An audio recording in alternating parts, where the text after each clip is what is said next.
This is The Ramsey Show.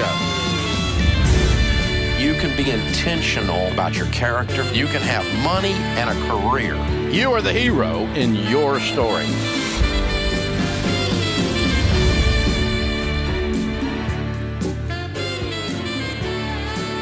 Live from the headquarters of Ramsey Solutions, this is The Ramsey Show, where America hangs out to have a conversation about your life and your money. I am Ramsey personality Rachel Cruz here, and co-hosting with me today is Dr. John Deloney. Welcome, John. Thank you so much. Glad to be on with you. And if you guys have... And also with you.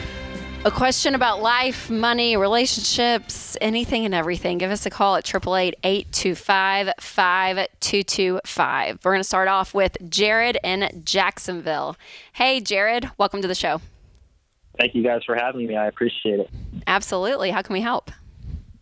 Hey, so I'm a recent college graduate, and I've got a job lined up in the ICU, and was curious if I should use the money I've got saved up and start focusing on buying a house, or save that money and put it towards grad school in a few years.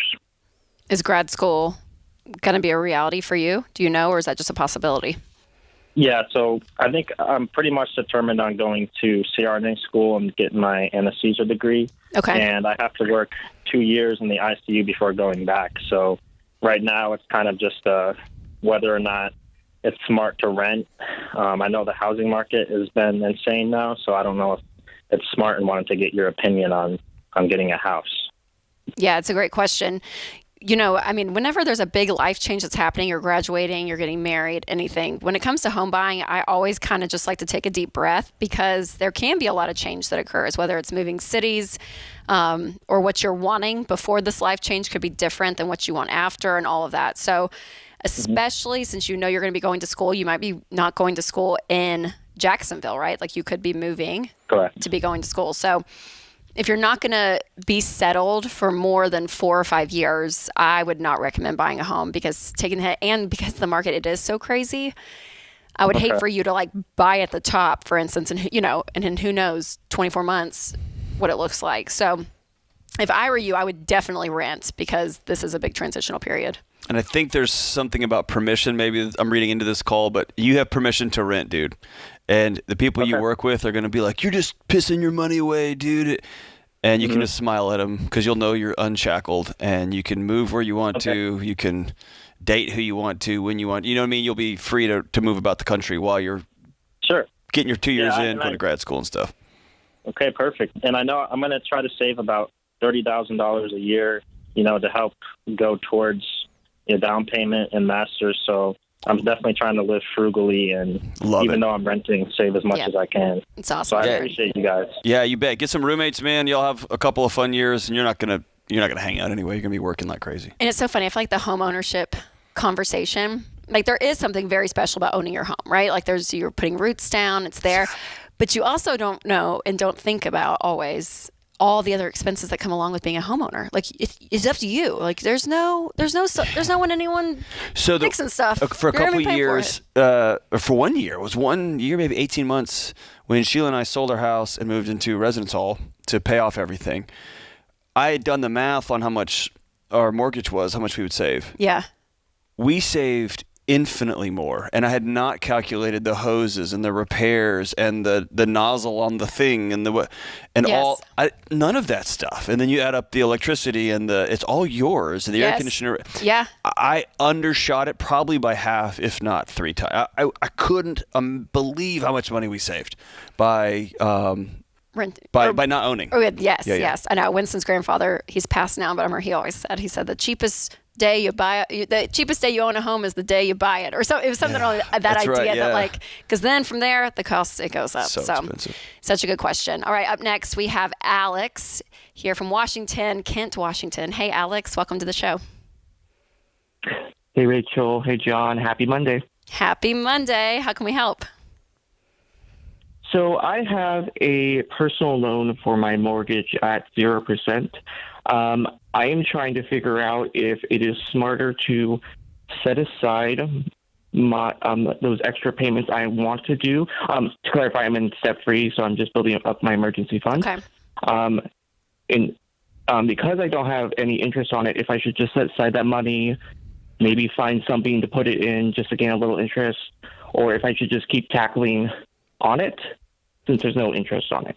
Sure. So you took out the personal loan as your mortgage is what you're saying? Correct. And how much is it? It's around $300.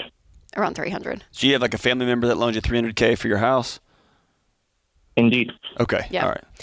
Yeah. So, I mean, in that case, I think I still, because it is for your home and because of the amount and what it is, I would bucket that with the baby steps and baby step 6. So I would go ahead and go through and continue baby step 3, saving up your emergency funds, start funding retirement, and then baby step 6, and then I would tackle it as if it's baby step 6 for you, where you're paying this off. So the zero interest thing, again, people get so tied up in the math and like, okay, I can put my money here and earn this and that and that.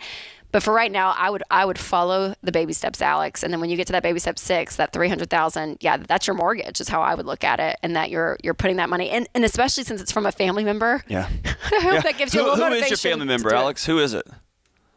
Oh, it's my father.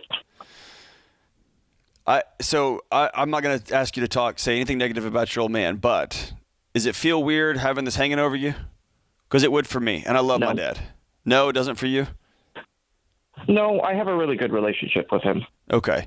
What we've seen over and over is the relationship's great, and dad is so well-meaning, and the recipient is so well-meaning, and then let's don't drive that car. Or, no, my grandkid's going to go to this school. Or, why are they wearing this clothes? You don't even have a house payment. And it begins to cloud things a little bit. You may be the one in a million who dad just wrote an interest-free $300,000 check because he loves his son, and if that's the case, then way to go. I'd still pay it off as quick as I could. Yeah. In baby step 6, but in most cases, when a family member, someone you love, someone you are in a relationship with, you owe them money, it just changes everything. It changes the dynamics in little ways and in big ways, and I just steer clear of it. And again, I love that you pointed out because I'm like, it can be well-meaning. Right? Almost always it's well-meaning. Yeah.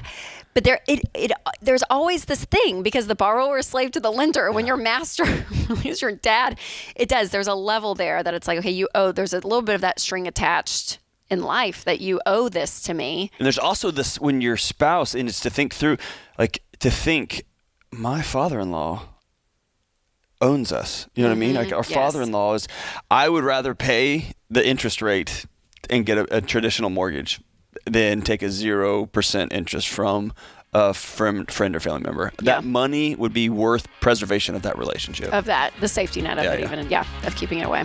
Yeah, it's an interesting thing. And again, money's a tool, right, to help you in your life. And a lot of parents and family members, they do this to help. But just be careful, Alex. And again, pay it off ASAP on the baby step 6. Thanks for calling. This is The Ramsey Show.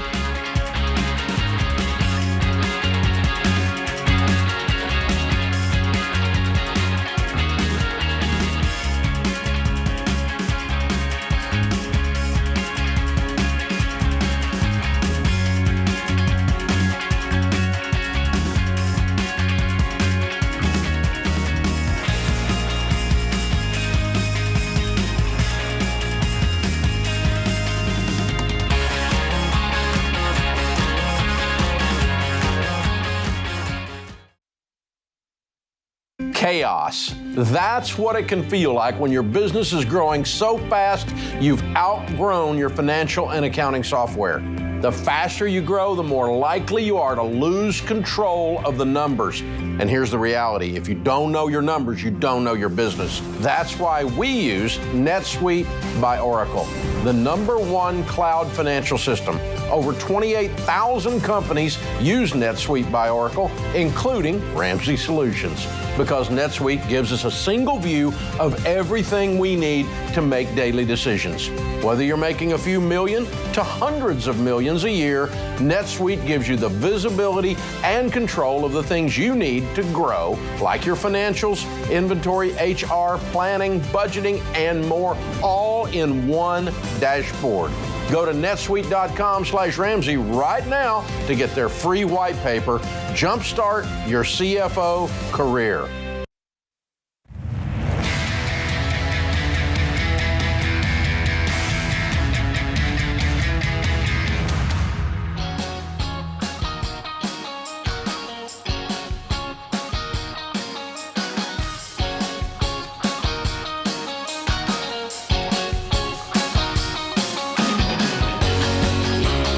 Welcome back to The Ramsey Show. I am Rachel Cruz, co-hosting today with Dr. John Deloney. So give us a call at 888-825-5225.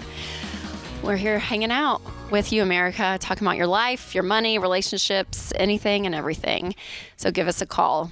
We have Kyle from Atlanta up next. Hey, Kyle, welcome to The Ramsey Show. Hey, guys, really cool to talk to you guys. Really appreciate it. Absolutely. We're glad you called. How can we help?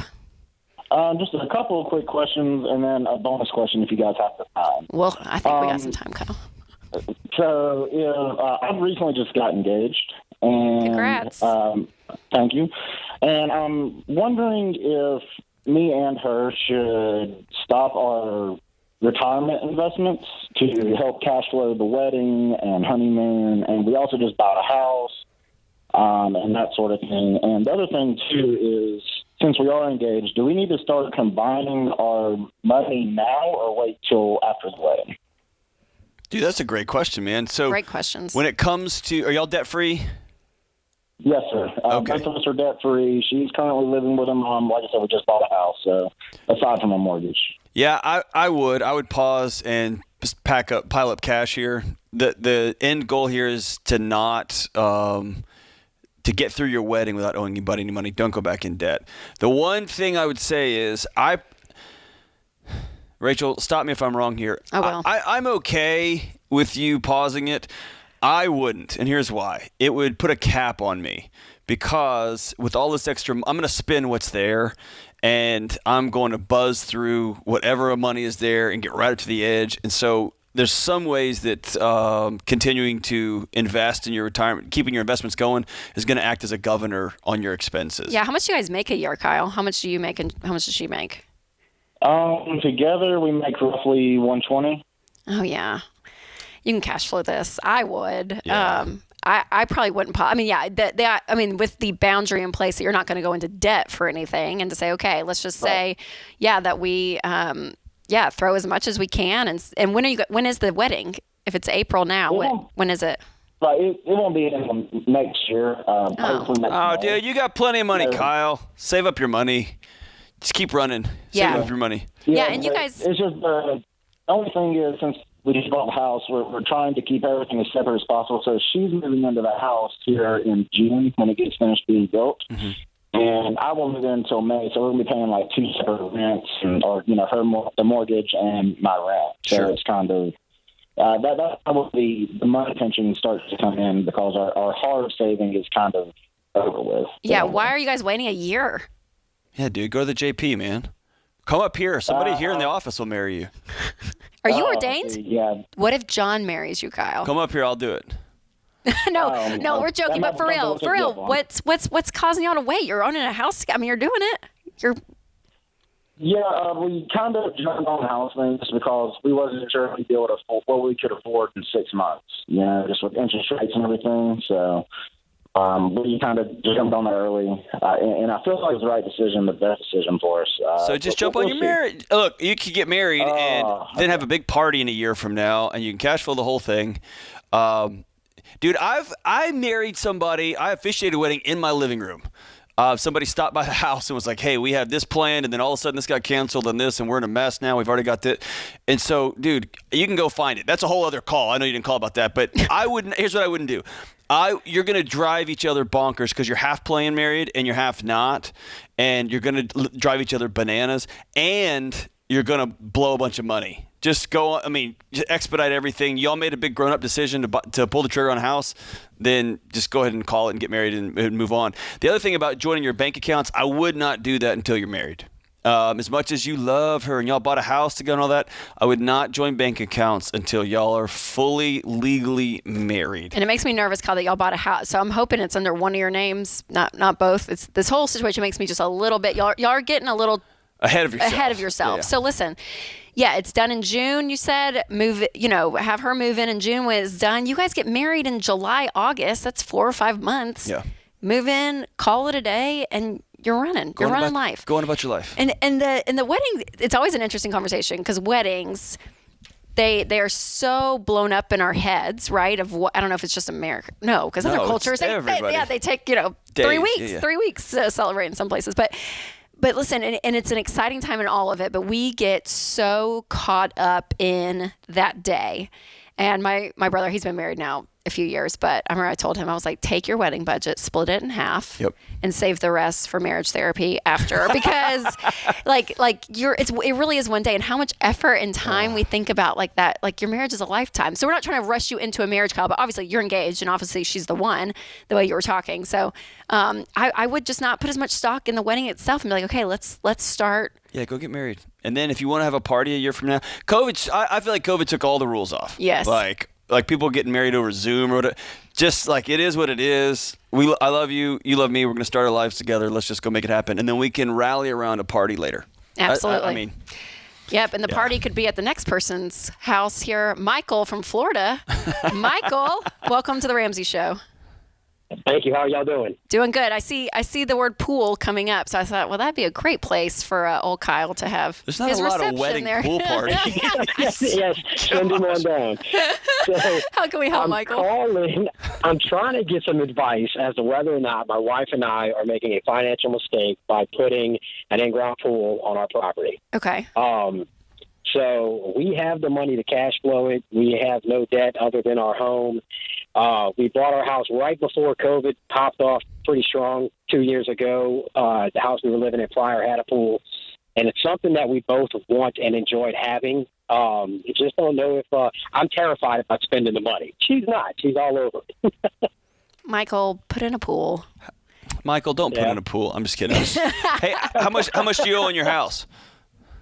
So currently, the mortgage is about $182, but with the way property values and everything has gone in our area, we're sitting on a piece of property worth upwards of $350 at the moment. But so you owe $180 left on your mortgage? That's correct. Ooh, this 60 would bring you down to $120, and then a couple more hard months, and you're at 5 digits, man. That is exactly what I try to tell my wife. If she sat back a little bit, I know that we could have that house paid off in less than 5 years. Michael, that was my goal. Do y'all have kids? Yes. What are their ages? I've got two daughters. One is fixing to be 18. The other one's fixing to be 11. 18 and 11. Is that what you just said? Correct. Yes, that's correct. Oh, okay. So this pool is for y'all. It's not even for them. Well, yeah, for the 11-year-old. For the 11-year-old. Yeah, the 11-year-old will use it. The 18-year-old may not so much. Here, I don't think there's not a right or wrong here. Here's the deal. Here's the John honest and I might truth. be split on it. Rachel's all about pools. She loves a pool, and I've never had one. So I just go to other people's pools. I've never had a pool either. I've never had a house with a pool. No, you haven't? No. Oh, okay. No. My parents moved into a house with a pool when I left for college, so it doesn't. I don't count. That was a good move. I don't count. Yeah. But yeah, because here's the deal, Michael. You guys, you're out of debt. You're funding your retirement. You have your emergency fund, and yes, obviously the house is the next big thing. So yeah, run the numbers and say, okay, well, let's say we paid it off, and took the $60,000 instead of a pool. But to me, it's $60,000, which actually is like some pools I've heard are like insane. Oh, like, yeah. It's crazy. So it's a stonework. This is like a nice car. This would be like, you know what I'm saying? Like the $60,000. So and you if it was $200,000, Michael, I think my answer would probably be different.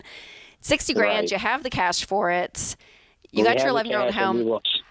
And we'll still have, honestly, well over our 3 to 6 month emergency fund. How much do y'all make a year? How much do you make a year? Our base is $115, but with the bonuses that my wife consistently gets, we're closer to about $120. Okay. Pay your house off faster.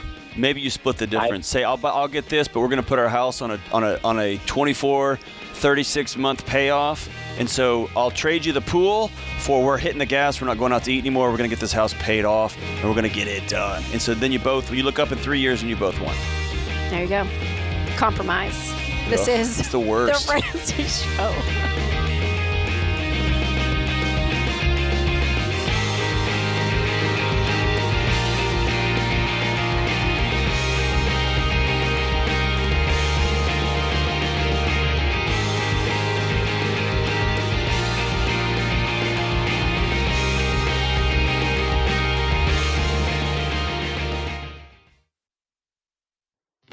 Look, I love real estate, and I want you to have a house, but I don't want a house to have you.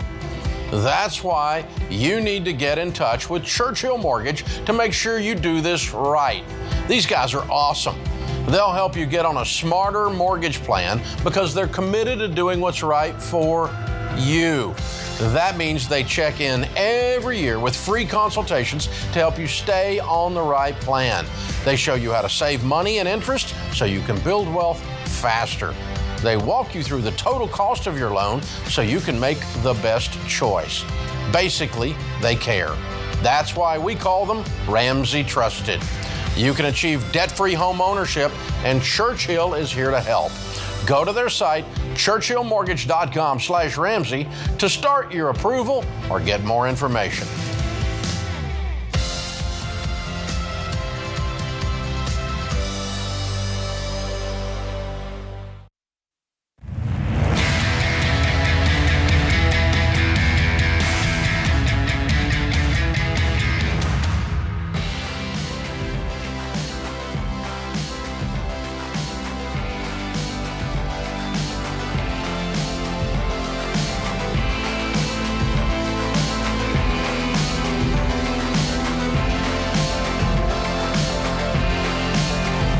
Welcome back to the Ramsey Show.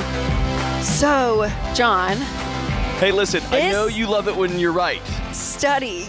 I know you love it when you're right. So you are always. I'm gonna just bask. Just basking. Actually, you never said I was wrong though. Oh no, this is more America. That would have been better. But America. I've watched you get beat up when we're doing live events and on the internet, social media about. We always tell everybody to get joint checking accounts and bank accounts and don't hide money from each other. So there was this Instagram reel going around, and it was like, basically say something that no one would say out loud. And you like point and you put like a thing. And I put, when you get married, combine your money, including one checking account. And you would have thought. You would have thought that I was like, everyone out there I hate. No, you would have thought you put invite your neighbor over for dude. It was you got a lot of heat for it. It was like, hey, go drive to a red light, and whoever's next to you in the car, combine your checking. Everyone's like, you're so stupid. like you would have thought that was my advice. All right, so all to say, Gladstone, Garbinski, Mogenliner, sorry that I just butchered your name. In the Journal of Personality and Social Psychology. This is the abstract. Ultimately, when couples decide to share their lives, they're simultaneously faced with a decision of how or whether to pool their finances. So this group of psychologists is doing a study to find out, does the way in which couples keep their money affect happiness in their relationship? So they took the Rachel Cruz-ism, the Ramseyism, and said, we're going to put it to the empirical test. Now, they did 6 different studies. Now, I haven't read the methodology here, so this is just the abstract, but their sample size was almost 40,000 people, including primary and secondary data. Which in your world... That's a lot, right? That's a lot. So... Again, I haven't looked at the methodology, but here's what they came across. Across 6 studies, about 40,000 people, that couples who pool all of their money compared to couples who keep all or some of their money separate experience greater relationship satisfaction and are less likely to break up. Joining bank account, though it benefits all couples, the effect is particularly strong among couples with scarce financial resources.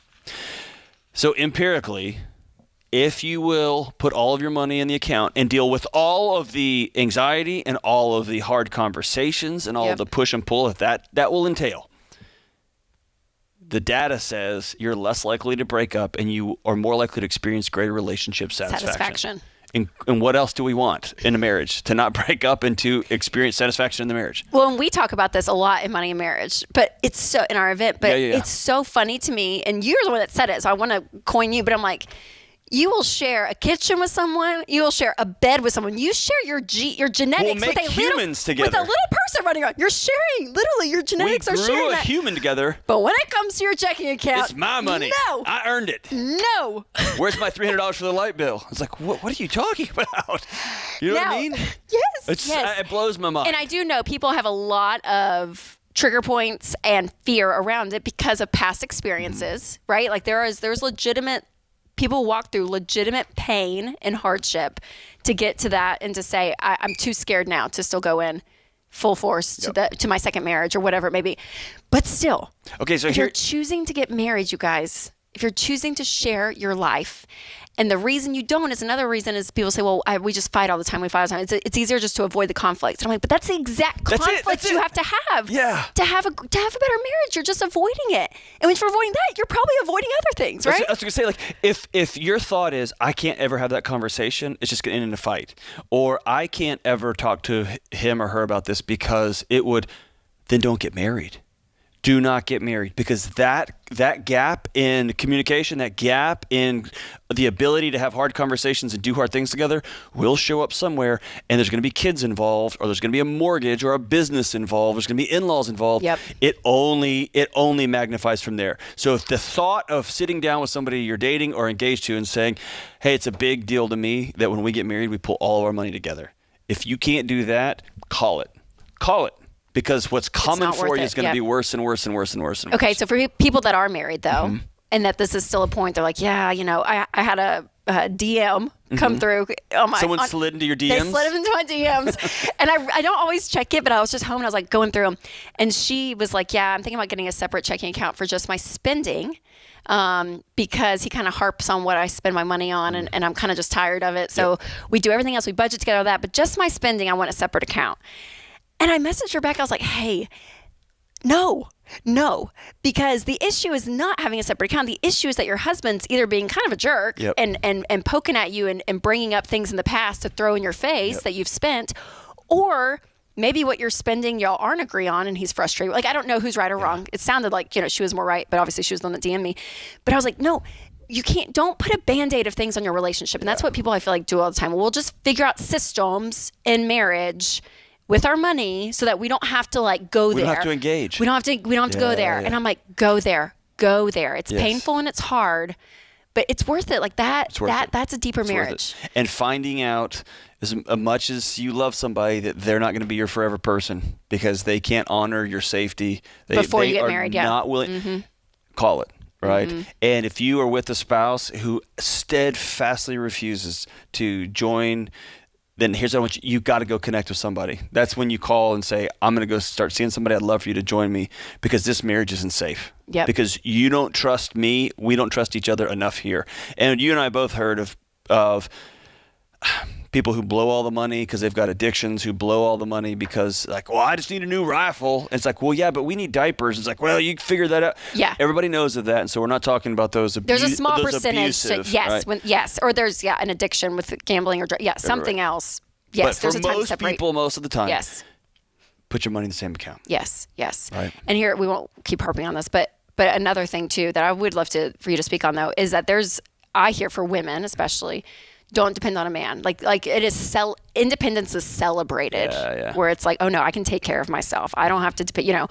And that idea, that can rot a marriage as well, right? Yeah. This idea that I'm going to continue to stay separate from you to take care of my own self. Yep. That's still a level, a guard that's up that you're not allowing. Terry Real, who I consider America's greatest therapist, he's just extraordinary. He's a great author.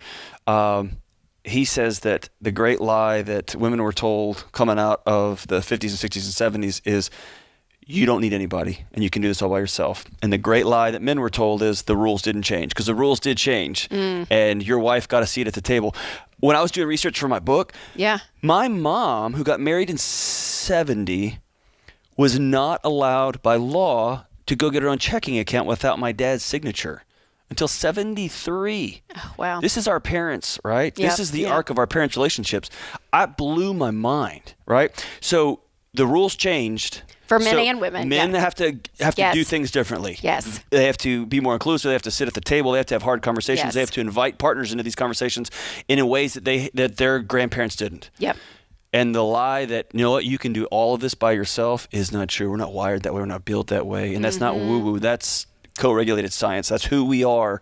We got to do life together. Yeah. Man. So you guys, hear us say, please, I know we're kind of harping on this topic, but for real. It's hard, man. The money and marriage conversation, it's so tough because your marriage issues come out in all different ways, and money is one of those avenues. It comes out through money. And so there can be tension, there can be fights, but digging in and working on what's really going on underneath the surface and seeing yourself as a team and you both coming together. That's right.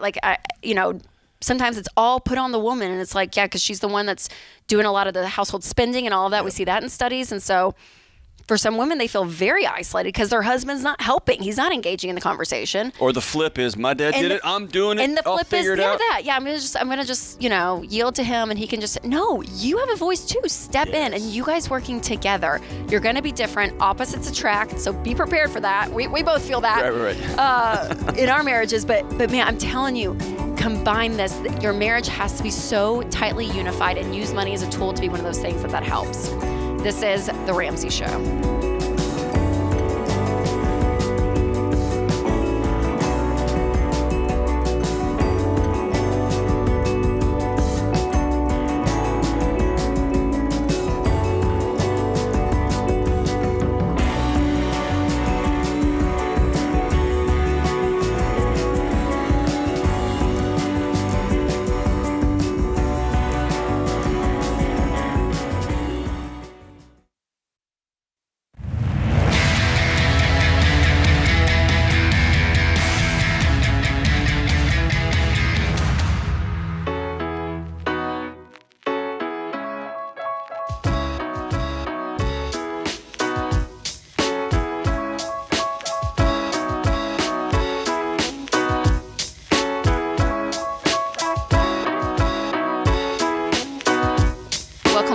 To The Ramsey Show. I am Ramsey personality Rachel Cruz, along with Dr. John Deloney, and we're pumped, America, because we're coming for you.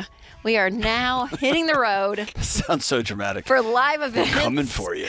For when it was part of your job for 10 years, and then you can't do events for 2 because of the old COVID. Now it's back. Now we're back. Events are back, and we are back, and we are so excited. So our Building Wealth live event is coming to Vegas, whoop, whoop, and Orlando, Disney World. I mean, my two favorite places. This is great. If you want to see Wheels Off Rachel, you can see Rachel in Vegas or in Orlando. Or at Disney. We get them both. I can't wait. But we are traveling with this event, Building Wealth, because it's such a hot topic, because I feel like there's so many options. People are talking about getting wealthy, whether it's crypto or single stocks or zero down real estate. Pokemon cards. Everything. All of them. It's like everyone just wants to get rich quick. So Dave Ramsey, George Camel, Dr. John Deloney, Ken Coleman, we're all going to unpack all of these topics. And you and Ken are actually going to be doing a free bonus lesson before the event and talk about balance of your work and relationships and live a richer life, which sounds awesome. Yeah. So fun. So Vegas, we're coming for you on Thursday, May 5th, Orlando, May 19th. And again, we're so excited because we actually have confirmed 4 more cities for the fall of the same event. So we're pumped about it. But again, for here in the spring, Vegas, you are Thursday, May 15th, and Orlando, Thursday, May 19th. You can get your tickets starting at just $25 or get a 4-pack for $60. Just go to RamseySolutions.com/events to learn more. All right, coming up next is Cliff from Indianapolis. Hey, Cliff, welcome to the show. Hi, Rachel. Hi, John. What's up? Well, I am wanting some advice on how I can work with my parents on taking care of some of their debt that my sister and I have discovered that they have. And my father, he's kind of the one that takes control of finances. And when I explain to him the baby steps and financial piece, he kind of grunts and groans, doesn't really want to change his ways. And so I'm just trying to figure out, how do you go about that, working with parents that have some financial issues? Yeah, it's a great question. Cliff, how old are you? How old's your parents? My parents are in their early 70s.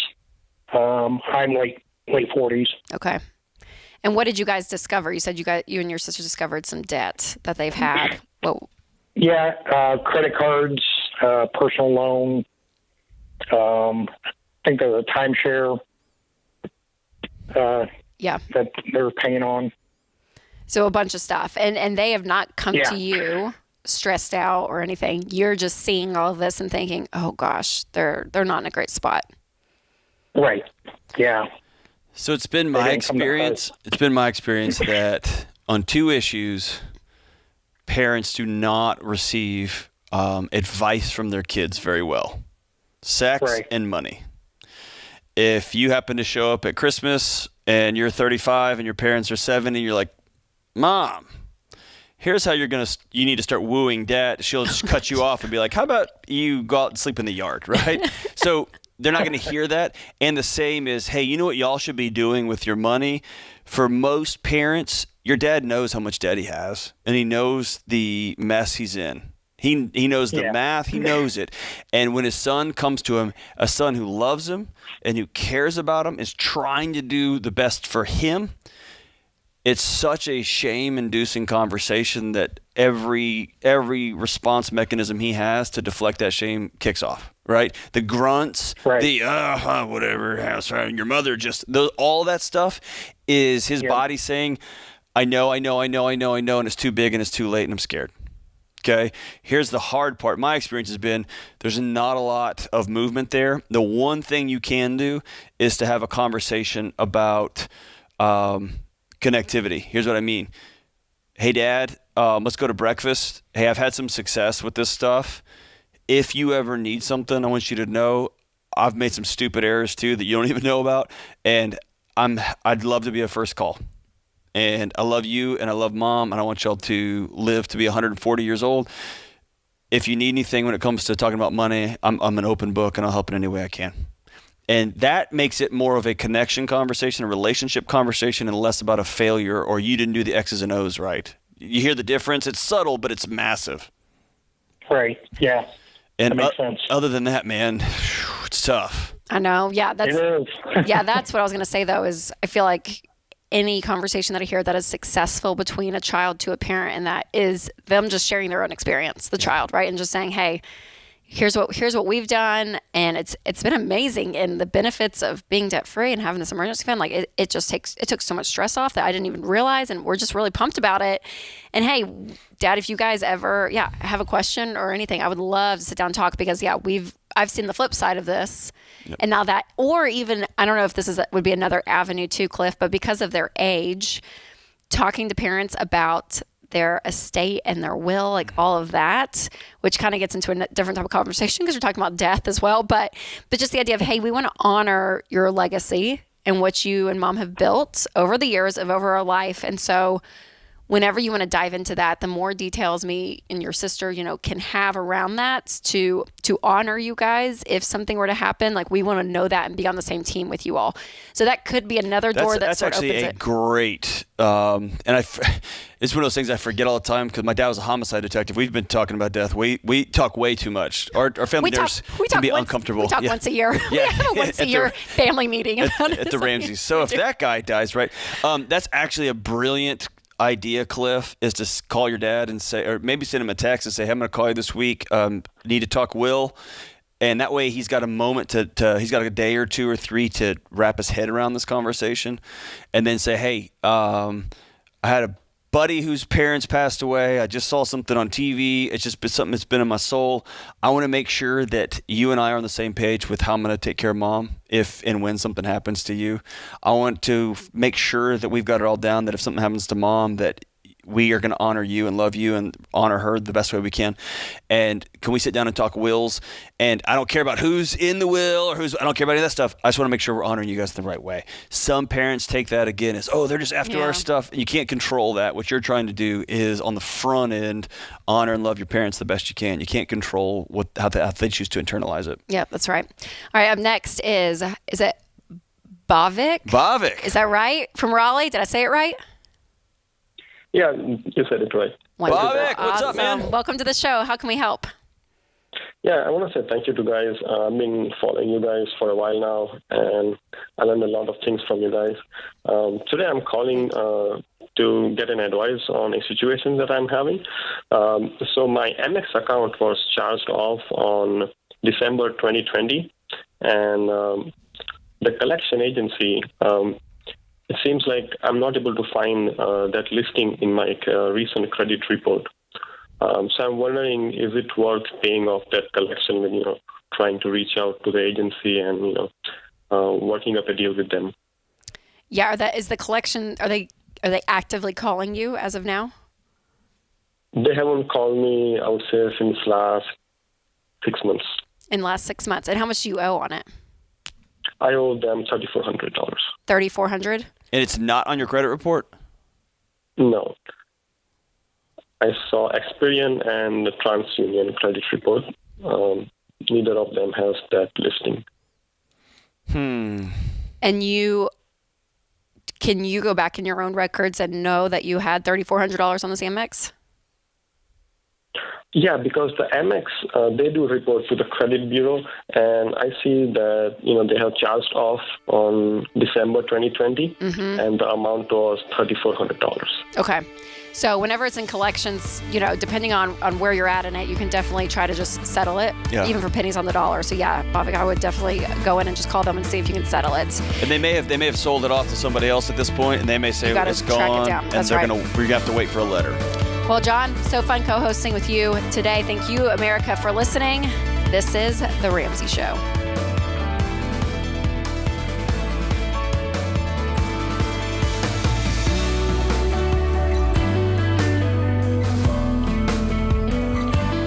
Hey, it's John Deloney, co-host of The Ramsey Show. Did you know over 18 million people listen to The Ramsey Show every week? A lot of those people listen on one of our 600-plus radio stations across the country. To find a station near you, go to RamseySolutions.com/show.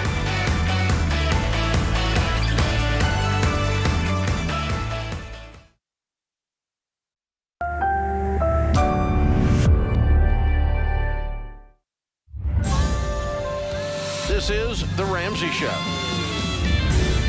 You can be intentional about your character. You can have money and a career. You are the hero in your story.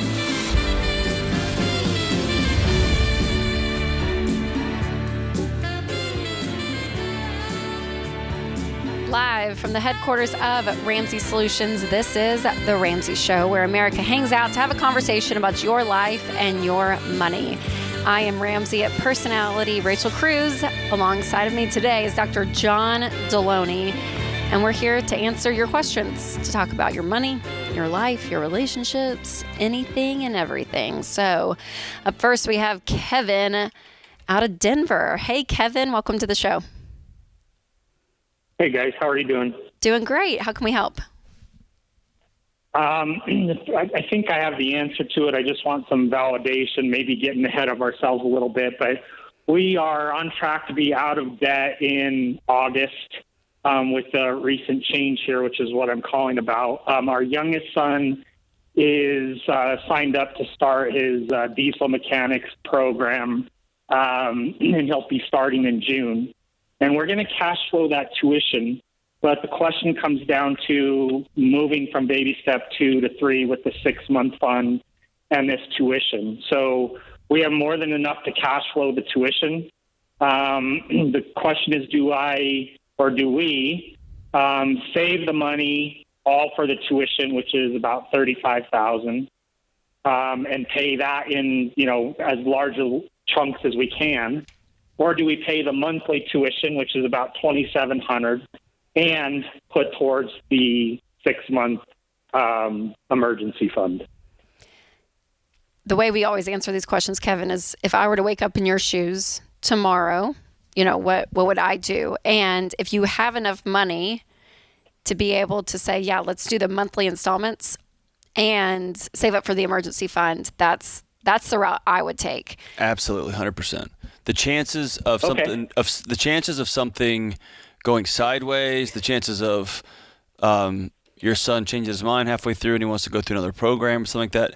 I just worked with college students forever. Everybody changes their major. Everybody changes their interest. Not that that's saying that's going to happen, but I would much rather see him have some skin in the game. You guys have an emergency fund, and let's take this one step at a time. Yeah, and Kevin, it's such a noble and honorable thing to help your kids with school, right? Anything beyond high school to say, hey, we're going to be able to help assist you financially is a gift. That's a huge gift. Yeah.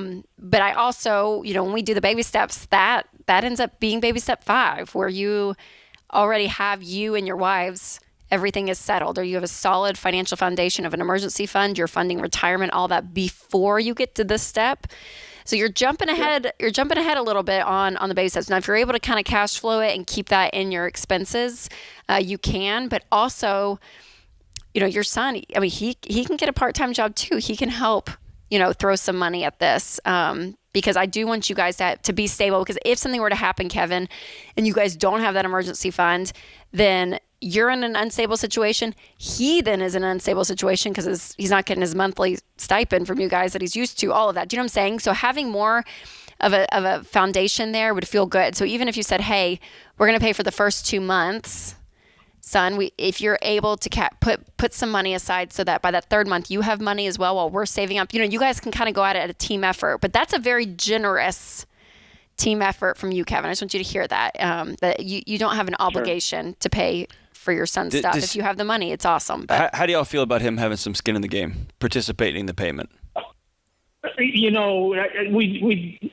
definitely want that. I mean, we cash flowed his brother's 4-year tuition, and so we did that, and they do work during the summers, and that's our thing has always been, look, as long as there's commitment and good grades and you are working, when school's not in session, then, that's what we were, willing to do. And he is working now. He has, some money in savings. And so, the plan is hey, that's, not money to blow now. That's money to go towards your gas and other expenses and what have you as you're going through the program. So I would say, go ahead.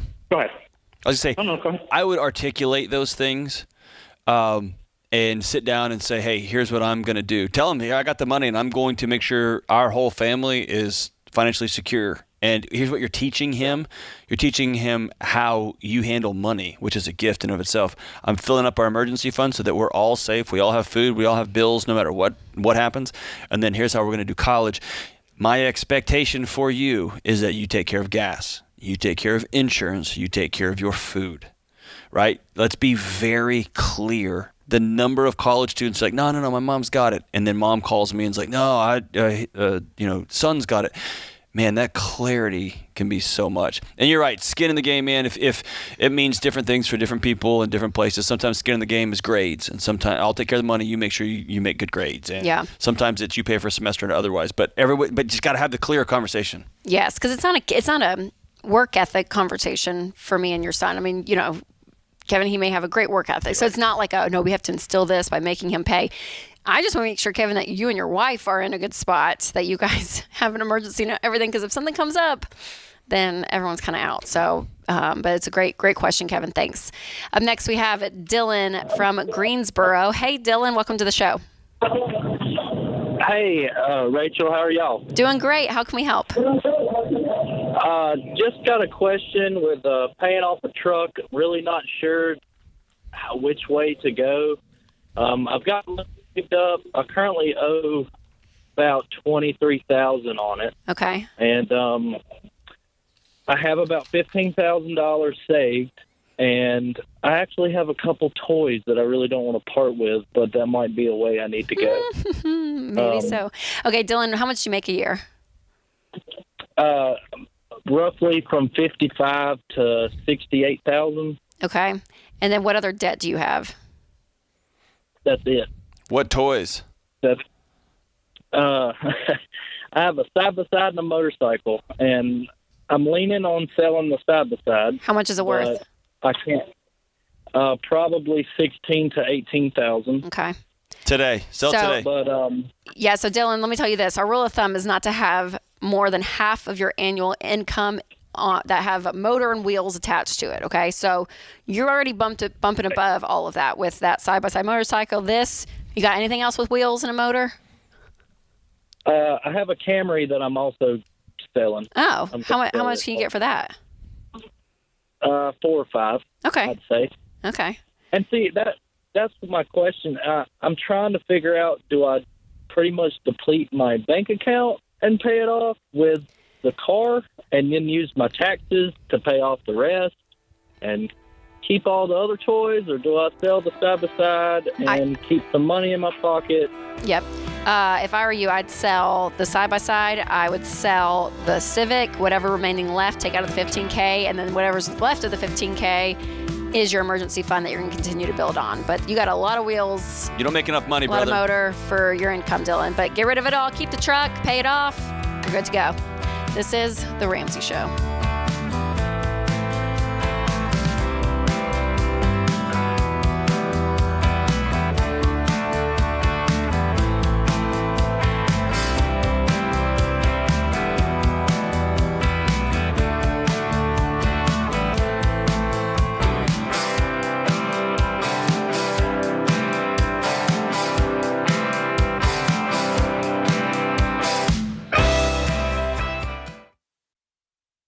If you're considering a career in technology, I recommend Bethel Tech, and I'm not alone. Here's what Brendan said. Before Bethel Tech, I was driving Uber. Within 4 months of graduating, I got a job paying $60,000. About 2 years after that, I got a remote job that pays me $130,000, all thanks to what I learned at Bethel Tech. You could be next.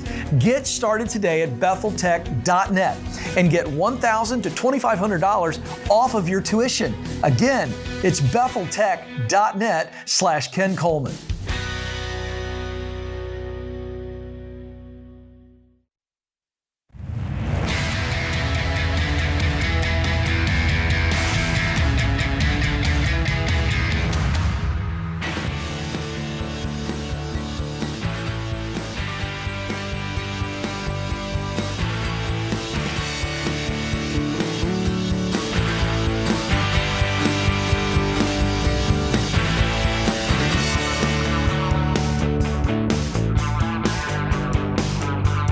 Welcome back to The Ramsey Show.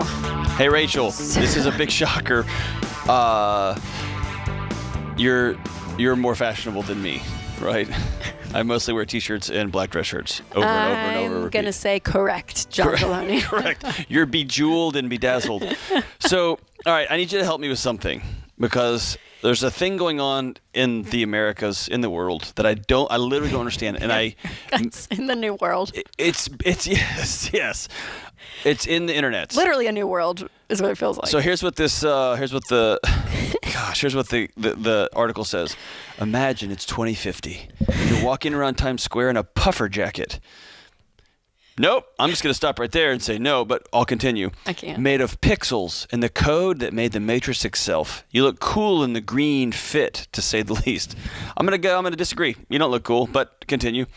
You've even paired this out-of-the-world garment with some dark shades to elevate the wow factor. What if I told you it already exists in the digital world and you could wear it? Rachel, not only am I not cool in regular world, in real world, in America, I'm not cool on the internet world where I guess I have another life where I can buy digital fashion. I guess it became through Skins with Gamers. It's a $40 billion a year. To buy clothes. We could solve hunger in America with less money than that. Than people who buy imaginary clothes in an imaginary world with swords and dragons and stuff. Now listen, Adidas, Armani, Calvin Klein have dabbled in digital fashion. What is happening? What is happening? I don't know. The metaverse conversation. I really don't get it. I will say we bought an Oculus. Yeah. And you put that thing on. Oh, it's a trip. It is it's one of the weirdest experiences. Yes. That I've ever had, because you kind of live in it for whether you're on a roller coaster or we did a bar fight. I got an Oculus fist fight the other day. And I'm like, oh my gosh, and I get scared. I mean, I get physically scared. You really feel like you're there, and then you take off your goggles. And you're like, I'm just in my living room. Yeah, it's so weird. It's so weird. So that's as much as I've dabbled in the. Is that considered the metaverse? That's considered the metaverse, right? I think that's the controlled version. That's not the live-in version. But again, you're asking a guy I want to buy a cow. You know what? I want to figure out how I can fix my fencing so I can buy a real cow that exists in the real world that makes real cow plops and that it makes real milk. That's what I'm looking to spend my money on. It never occurred to me to think, you know what? You could buy a fake cow. I've got enough Armani in the real world. I want some digital Armani. My Calvin Klein section of my closet's really overflowing, so I'm actually going to go digital. I don't know. But the metaverse is going to be $800 billion by 2024. according to Bloomberg. What does that mean? What do you do in it? Where's this money? So you create a person. Do we sound so stupid? I may sound so stupid right now. I feel very ignorant. No, but here's what's awesome. So you have, do I have me there? Is it my face, or do I make up a new person?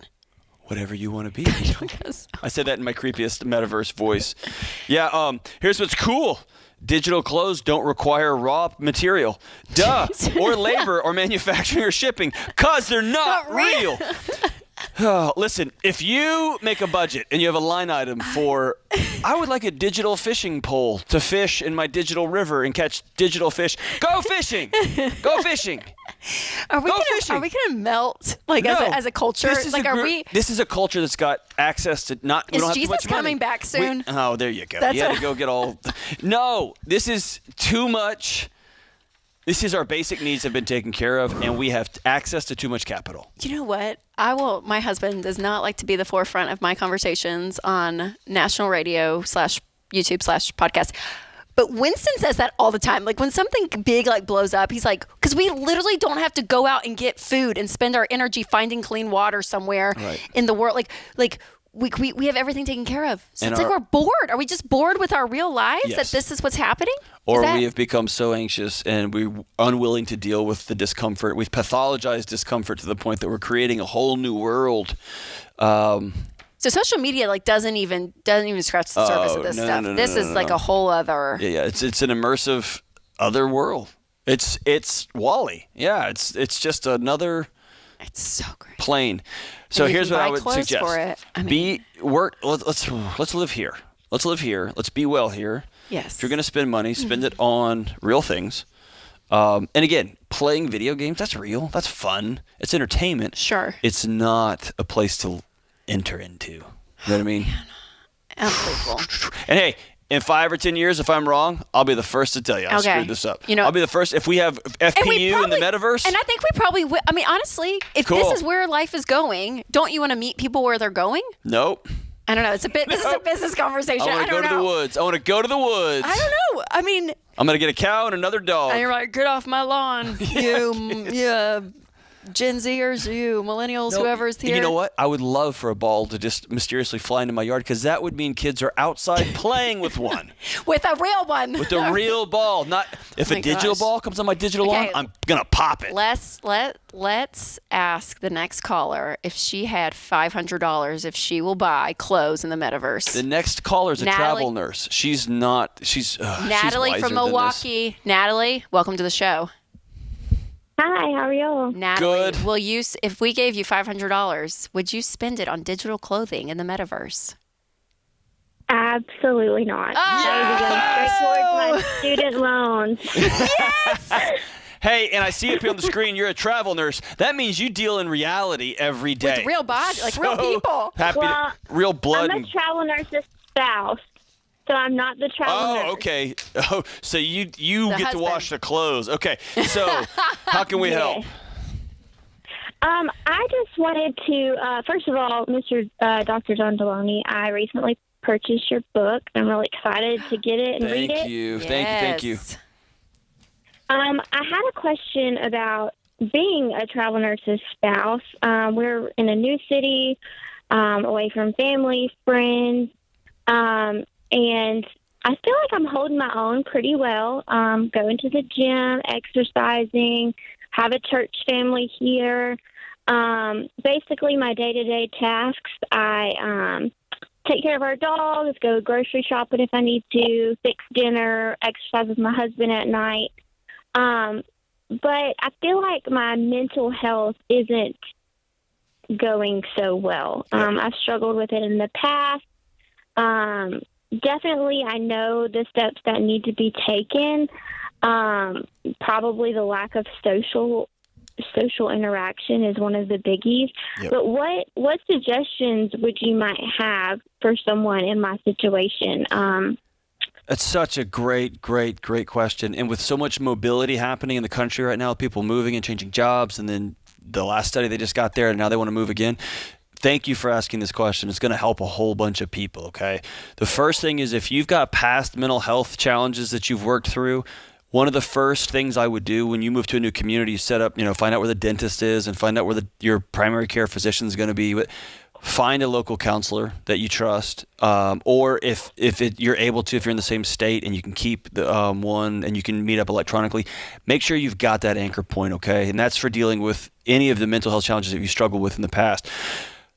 This is going to sound counterintuitive, but I want you to act like you're going to live there forever.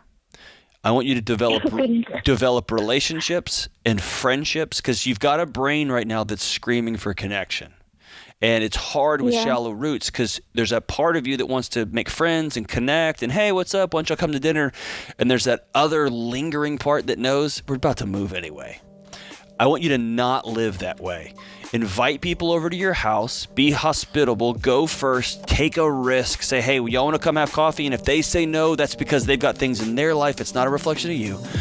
Go first, go first, go first. Make it a regular part of your calendar, a regular part of your week, and hang on to those relationships. And do it again in the next city, and do it again after that. We'll be right back.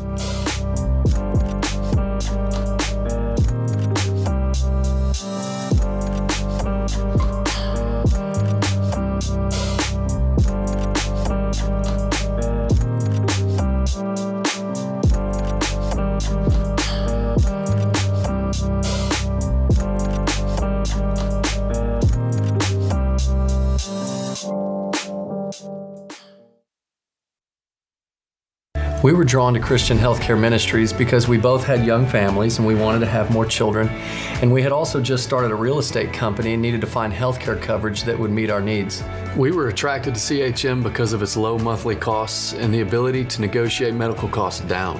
Established in 1981 and accredited by the Better Business Bureau, CHM is here to meet the needs of your growing family or small business. Check us out at chministries.org/budget. We absolutely believe in it.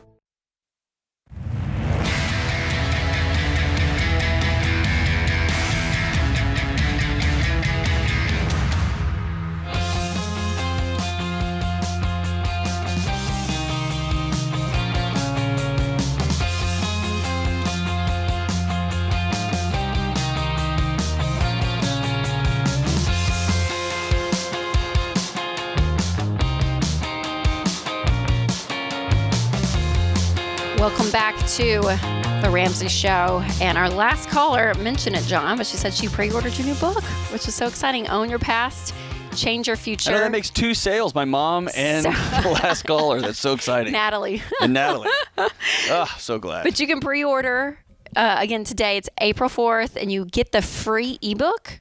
They'll just ship it to you today. Tomorrow. Yeah, or 2 tomorrow. weeks before the book is available to the public. I know. I found out about that on Friday. They don't run any of this by us. That's amazing. Yeah, it's great. That's amazing. Okay, so I want to hear from you, because we haven't even really talked. I mean, I haven't heard. Yeah. I mean, I know about it, obviously, but me and you have not really talked about the book. And books are exciting. They really all. If you have a message that you're like, man, I just want more and more people to hear this. A book is a great way to do it, right? Okay, so for you, what's the motivation? What's about? Tell me all your thoughts around it. If the number of people that I get calls all over the place, all over the country for people, hey, would you be my counselor? Would you be my coach? Would you sit with me and my wife, whatever? And I can't do that. If I was to sit down with somebody across the table for several hours and listen and ask questions and ultimately end up somewhere, this is what that book is, right? This is so good. 10 years of in the making. It's me walking with a whole bunch of people over the last few years, including that ugly, idiotic guy that I see in the mirror every morning, and figuring out what is happening to me, to my marriage, to my friends' marriages, to our culture, to this country. What is happening, and how do we reverse engineer this, man? Because I got 2 little kids staring at me, and so that's this book, man. Somebody brought this up in an interview, and I'm glad they did. I've read 1,000 mental health books and relationship books, and they're all so good. There's a bunch of great stuff out there. But the thing I wanted to make this book different is I'm not talking at you in this book. I'm walking with you in this one. So it's not another mental health book. Not everybody needs a mental health book. Not everybody needs a new relationship.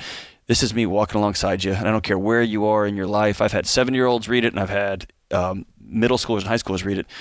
And they all said, man, I felt like you were walking with me in this deal. And that's the highest praise I can get at this point. For sure. Yeah. Well, and there's so much to be said. Number one, I feel like we're a culture that's shifting. Well, you've lived in this world, the counseling world and everything for years. But I feel like we are shifting as a culture to become more comfortable with, hey, I kind of want to figure out and dig into why am I the way I am, everything from your past, right? On your, all that. To just become, and I hate the word, I mean, healthy, I feel like it's thrown around so often, but it's to become a healthier whole person because it affects everything in your life. It affects the way you parent. If you're married, your spouse, it affects your friendships, it affects your work, everything. And so being able to kind of dig into that, I think is massive in this book. Yeah. I mean, it's for if you're single, it's for if you're right out of college, it's if you're married, it's if you're in your 70s, like everyone could take something away from this book and this conversation. So it's so good. So on your past, change your future. Dr. John Deloney, pre-order your copy today, you guys, at RamseySolutions.com. All I know is $20. Dave told me he got tears. And I didn't know that was possible. Well, I'll be honest, he cries more. Oh, man, I thought I had something. He cries more than my mom. I thought... He does. He does. Great, Rachel. I'm sorry. I was like, man. Sorry. I called my mom, and I was like, Mom, I made Dave cry. And she was like, wow. And Rachel's like, oh, he does that all the time. Yeah, and in movies, like I remember going to see Jack Frost, the movie with the snowman. Oh, he was like... in the seat next to me, I was like, Dad, it's about a snowman, isn't it? He's like, the father. I cried the other day in a movie, and my daughter... What movie was it? Sing 2. Oh, it's so good. Dude, it's so great. It is so good. But I have a thing. What part of the movie? That song, I still haven't found what I'm looking for. Gets me every time. Oh, and she's out there, little porcupine with No, forget porcupine when the lion comes out at the end. Oh, because he's changing his future, He's John. changing his future. He owned his past, and he changed his future. And Bono dude, is a lion. Bono is a lion. And my daughter's 6. I think she was like, what did I do? What did I say? What did I do? Why is Dad crying? And then I told her, I said, sometimes I cry at movies. Like that made me sad, and it made me hopeful for him, made me sad for him. And she said, sometimes I get sad in shows too, Dad. Aww. And like she was trying to comfort me, and it's so beautiful. But yeah, I cried. Oh, Man, well. It's a good one. Well, thanks for ruining that for me, and Rachel. a good book. I'm sorry. I didn't mean to say that. It's so funny. Dave, he's a crier sometimes, and he loves babies. That's another thing that people don't know about Dave Ramsey. I do too. Gosh, give Dave an infant, and I do too. Takes the baby from you. Takes the baby from you and holds the baby. So funny. Okay. Up next, we have Jennifer from Dayton. Hey, Jennifer, welcome to the show. Hi, guys. I'm so happy to be with you. Thanks for calling. How can we help? Okay, so we went through the Financial Peace University a couple years ago, and I'm excited to say we are on baby step 3, saving nice. for our 6 months emergency fund. Congrats. Thank you. And I've done the math because I'm a planner, and I know it's going to take us 24 months to fully fund that for 6 months, and so I'm very excited about that. So looking past that, I'm like, okay, so then baby steps 4, 5, and 6 is, put 10% to retirement, 10% to our kids' college fund, and then, or 15%, I'm sorry, and then anything left over, pay down the house. Mm-hmm. And so then I've crunched the numbers, and I'm like, okay, well, that's an extra $13,000 for retirement, an extra $13,000 for college. Where am I supposed to get that extra $26,000 a year from? I mean, if all of our bills in 2 years is exactly the same as right now, I just don't know where that extra money is supposed to come from. Yeah, no, it's a great question. Well, the money that you're saving now for your emergency fund obviously will be freed up. And how much? That's $400 a month. So I definitely have put that. Yeah, that'll go into that. But then I'll need an extra $600 to get it up to the $10,083 for the retirement, and I'm sorry, $1,083 for the retirement and $1,083 for the college. Yeah, and how much? And then the extra for the house. Jennifer, how much do you guys make a year? $90,000. $90,000. Where did you get the number 15% for college? From Dave Ramsey's book, because I just finished it from the Financial Peace. I reread it. I mean, I read it years ago when we went to the university, but I just reread it now, and it said, 50% for retirement, 50% for college, and then anything extra pay on the house. Yeah, I don't know. I could be wrong, Jennifer, but I want to say I don't think we put a percentage with kids' college. I've never heard it. He may have put it in the book. I'd go back and check that. Yep, it's in the book. I'm looking at it right now. Okay. My guess is if you have the ability to do that, because I'm going to tell you, you may have to sit down and say, okay, 15% for our budget we're going to have different conversations about college. Because right. That's just going to be a hard reality in our home.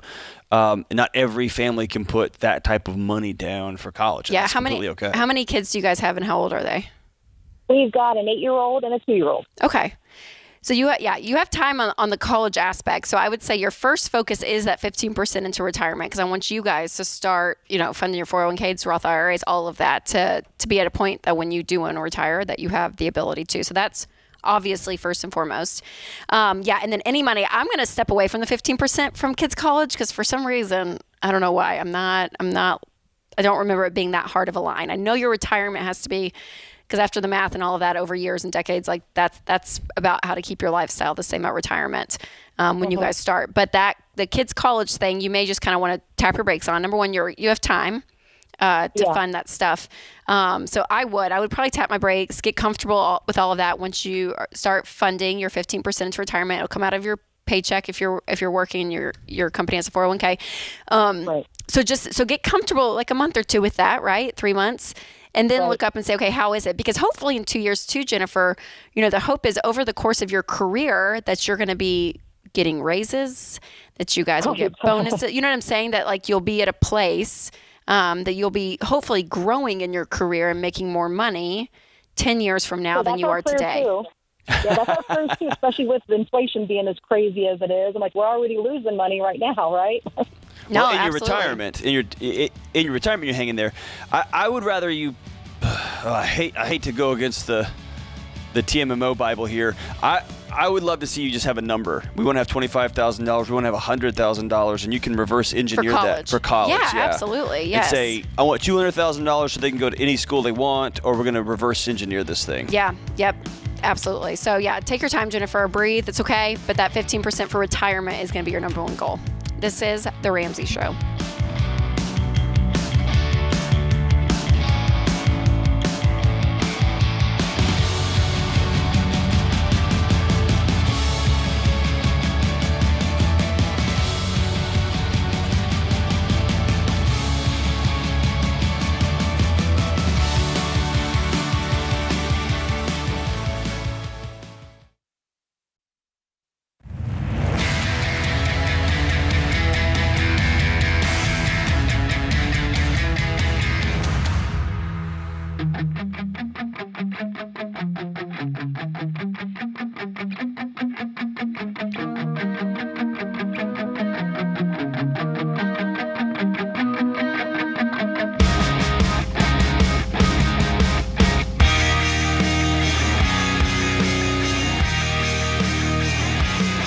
Find out for yourself why Blinds.com is the #1 online retailer for custom window coverings. You get free samples, free shipping, and with the new promos they run every month, you save even more. So use the promo code Ramsey to get the best deal. Rules and restrictions apply. Today's question comes from Ethan in South Dakota. Ethan writes, my wife and I have been married for 2 years and are in baby step 3. We agreed that we would have my mother-in-law, our last living parent, live with us when she needs care as she ages rather than putting her in a nursing home. With a nudge from us, she has just started contributing $40 a month to her company 401k. She is 55 years old and earns between $15 to $20 an hour, and we have mentioned it's important to start contributing now to help her offset her retirement costs. We're happy to help contribute into mutual funds. However, she does not seem to feel the same urgency we do. Any thoughts on how we can get her to contribute to her own upkeep? Number one, don't refer to your mother-in-law as a lawnmower. She's not, she's not her own upkeep. Like, she's not like an appliance. But yes, don't use the word own upkeep. Okay. Her own. Well, I think it's hard to make someone have a sense of urgency that they don't have themselves, right? Psychologist, Dr. John? Well, so number one, she's making $15 to $20 an hour. She's an hourly employee, and she doesn't have a lot of money to begin with, right? So this sounds like it's a practice more than a principle. The second thing is I want to go back to what y'all decided early here in your marriage. When she needs us, we'll be there. That's where the period at the end of that sentence is. Y'all have made a value statement on that's a cornerstone of your relationship. Y'all have made it early on. If this, then we will, right? Fill in the blank. And so now you're just talking about what kind of contribution, what kind of extra support is going to be in there because y'all have already made a values choice. man, you're right. You can't. I mean, what are you going to say? Hey, you're going to die someday, and we want you to take more of your already incredibly limited thing, or you need to go get another job and make more money, right? I mean, you can sit down and have those conversations. Those are going to be hard, and they're all going to come to, or what, right? Like, or what? Are you going to really not take her in, right? Those are just hard, and they're a recipe for fighting and for, hey, why are you spending money on that? I mean, you know what I mean? It just becomes a caustic relationship mess. Yep, absolutely. So that boundary they set, you think has created or that door they've opened, I guess not really a boundary, but hey, you can live with us in the future. I think they decided that. And what's important about it is they decided it, which means they are going to be responsible for taking care of this thing. Of her, yep. And it would be great if she came with $1 million in a 401 to help build the addition on the house and to pay for all the in-home nursing care and all that. It's not going to happen. Yep. It's just not going to happen. Yeah. So, I mean, really, I mean, I would encourage her. She needs a different job. I mean, if she's 55 and doesn't have retirement and she's making $15 an hour, it's not going to be sustainable. Like, it's not. So, she either needs to find 2 more of those or find something different, which is always uncomfortable. And I always kind of hesitate. And I don't know why. I feel bad saying that because by the time you're 55, you've had you've lived enough life that you kind of feel like, okay, I should be good now. And when you change something as big as a career, it is uncomfortable and it's not fun, but that's, I don't know. I think at the end of the day, though. Ethan, like you have to be able to. You're going to have to make peace with, y'all are going to be footing the majority of this. She's 55. She's making $15 an hour. She's making $40 a month. And it took a nudge from y'all just to even to get any sort of contribution. The other thing you can do is sit down and say, hey, we'd love to come up with a game plan with you. Would you be willing to do that with us? Yes. And we want to talk about your will. We want to talk about your long-term care insurance, which is a big thing that y'all can start spending. When she's 60, yep. Any number of, hey, let's map this thing out. So in 70 years, here's how much we're going to have. We're going to call a SmartVestor Pro to sit down. Any of those things could be, hey, we want to just make sure we're all in the same plan. You're our last living parent, and we want to honor and love you the best we can. But you're dealing with just math here. And at this current job, that's just not going to go very far. That's right.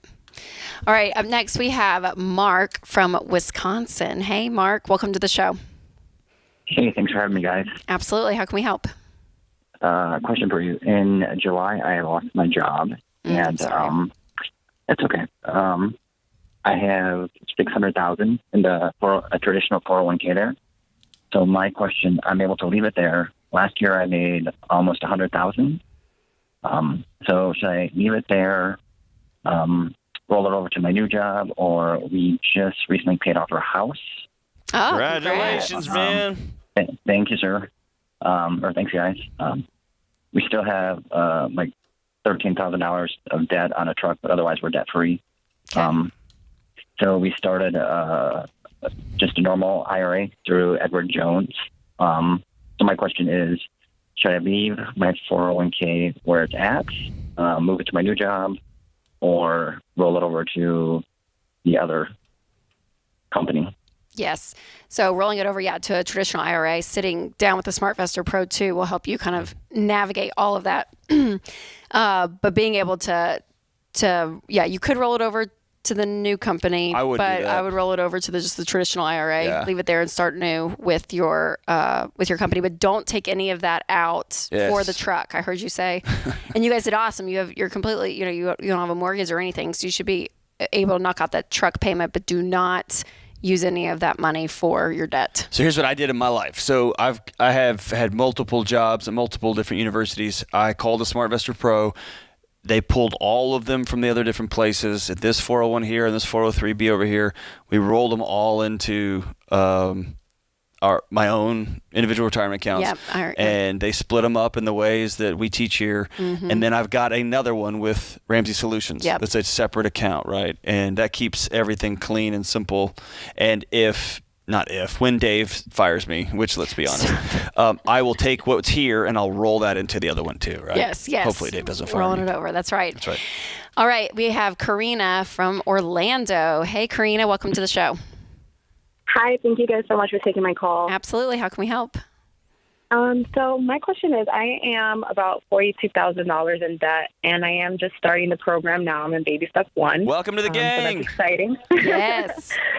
But looking at my, debt story here, one of my debts is my car loan, which is about $15,000 right now. Okay. And it is I bought it used, and it's already at 88,000 miles. My question is, should I just sell the car, tackle that loan, or get another car? My concern is getting a beater car and then having a lot of maintenance issues because, I won't be able to afford anything better, and Sure. I don't have anything saved.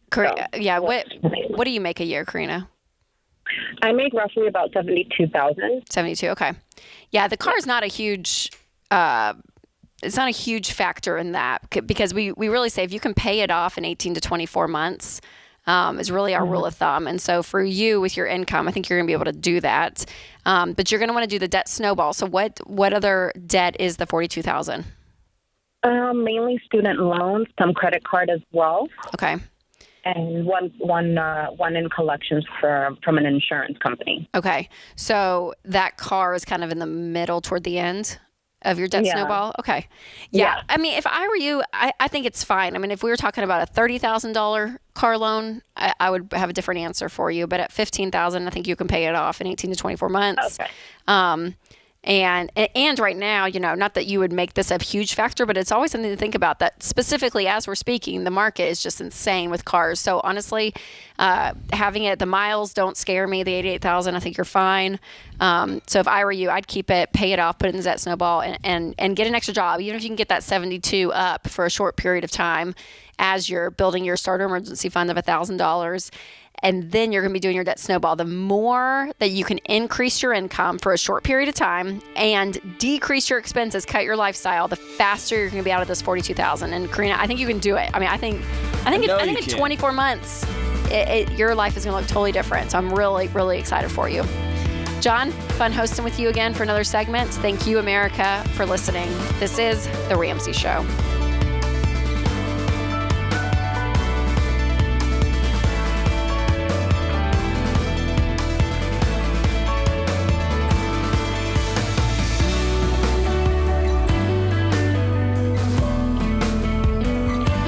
Hey, it's Rachel Cruz, co-host on The Ramsey Show. If you want to do your debt-free scream live on the show, visit RamseySolutions.com/debt-free scream. We'd love for you to come to Nashville and tell Dave your story. That's RamseySolutions.com/debt-free scream.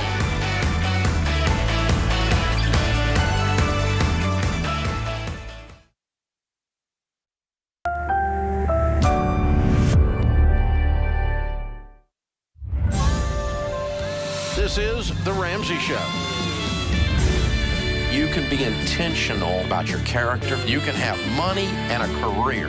You are the hero in your story.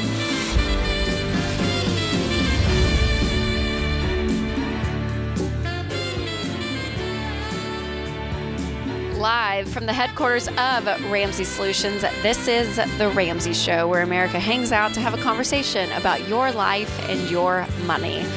I am Ramsey personality Rachel Cruz. Alongside me today, Dr. John Deloney, and we're here to answer your questions all about your money, your life, your relationships, anything and everything. We are here for you. So we're going to go right to the calls this hour, and Jason in Cleveland is up next. Hey, Jason, welcome to the show. Hi, guys. Thanks for having me. Absolutely. How can we help? Yeah, looking for another set of ears on our situation. So my wife and I have $87,000 left of student loans.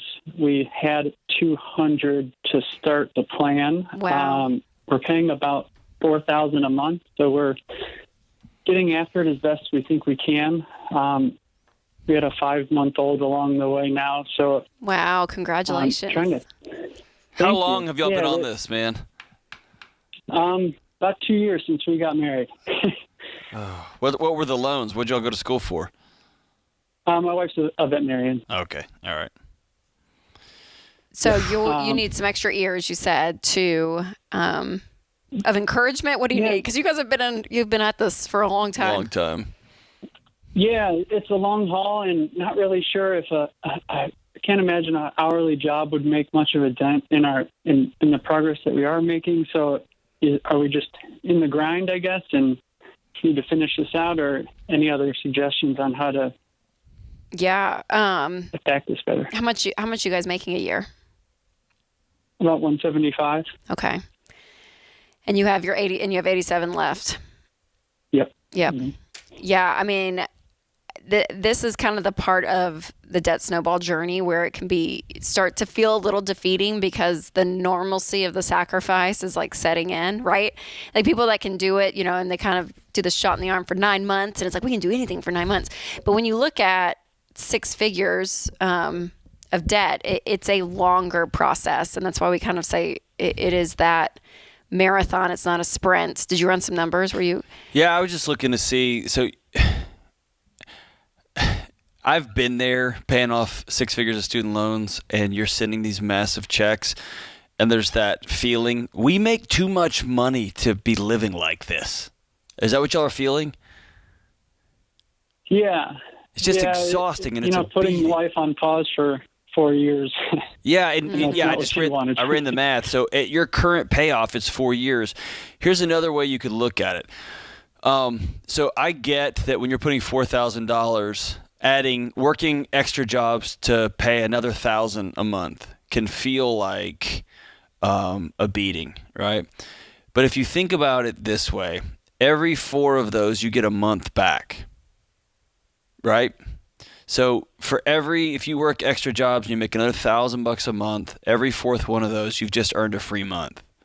Or you've got ahead a month. So it's going to take you a little bit longer to catch up. But if you do it 4 and then 4 and then 4. So you see what I'm saying? You're accelerating your process, and you're going to be, 4 months ahead by the time you pay this off? So you'll have moved up. And if you can do more than $1,000, you're talking you've moved up, you knocked 6 months off by just getting an extra $1,000. What do you do for a living, man? I'm a PM in healthcare industry. Okay.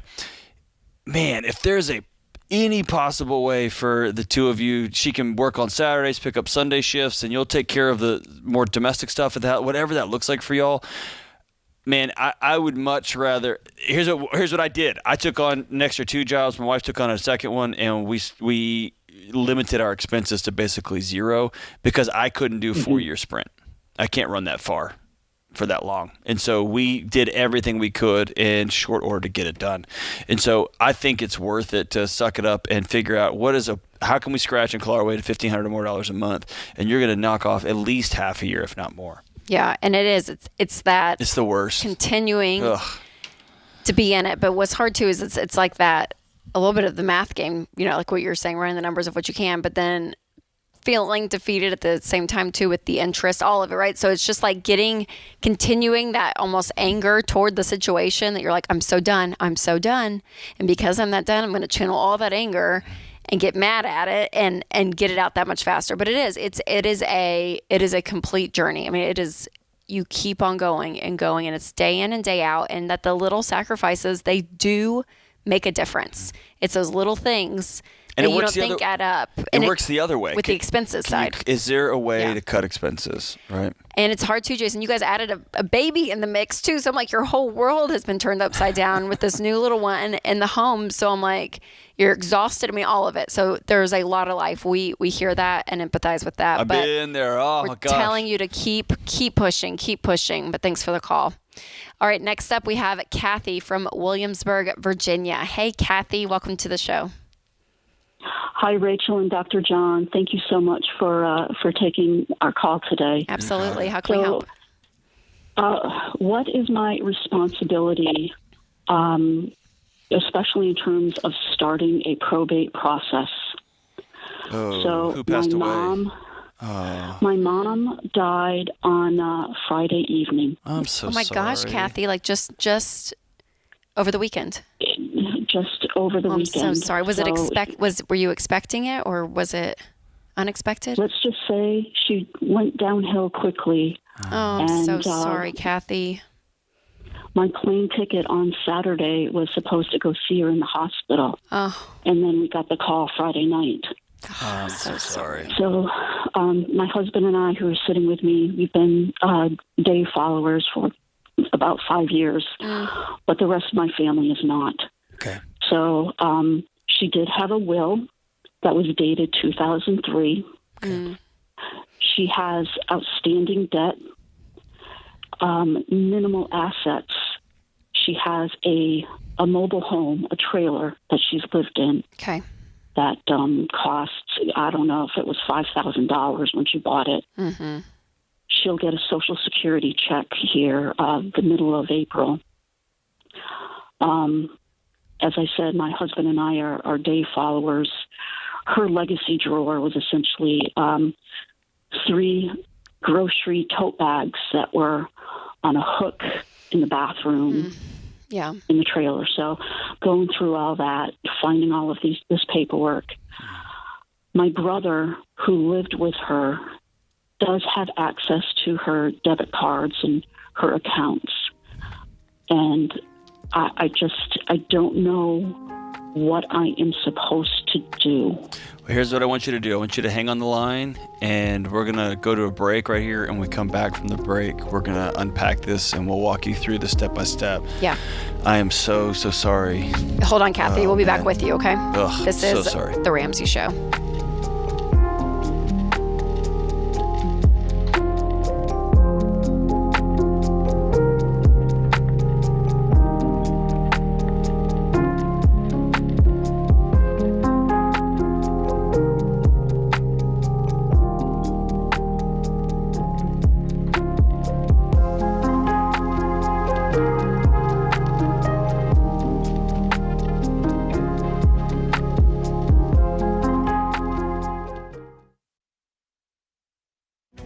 If you're looking for ways to update your home without blowing the budget, I've got it. For years, I've been telling you about our friends at Blinds.com. Blinds.com makes it simple to shop top quality blinds, shades, and interior shutters from home with easy online ordering and free shipping. With Blinds.com, there's no need to renovate your entire home. Just change out what's on your windows with upscale choices like faux wood blinds, cellular, and roller shades, or even outdoor shades. Plus, Blinds.com guarantees the perfect fit, whether you do it yourself or you have them measure and install everything for you. Shop their latest looks and see how much you can save at Blinds.com today. The easy and affordable way to make your home more beautiful is Blinds.com.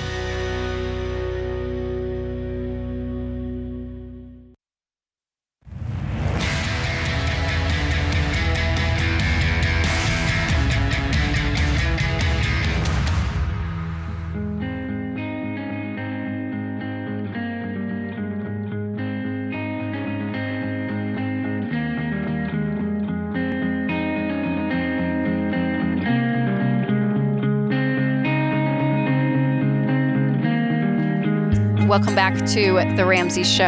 Our last caller, we held her over on this break, but Kathy, your mom just passed away on Friday, and you and your husband are now kind of digging through everything that is, from your mom's estate, figuring out really where she is financially. She didn't really have much of what we would say a legacy drawer, which has all of your important documents. So you guys are in the process of grieving and trying to help the situation with your family, with your mom's passing suddenly. So was that a fair recap, Kathy? Correct. Yeah. Okay. So Kathy, are you the executor of the estate? So I'm looking at the will and the documentation, and there doesn't seem to be any executor listed. Okay. Well, that's fun. Okay, so here's what we're going to do. The first thing is we're going to go through the funeral. We're going to spend all of our efforts and energy on the grief process here. Are y'all going to have a funeral? She wanted to be cremated. Okay. So, and then she's going to be buried with my stepfather. Okay. And but y'all will have we don't some have sort of family ceremony of some sort? There won't be a family ceremony. It's we're not from the area. She's in Florida.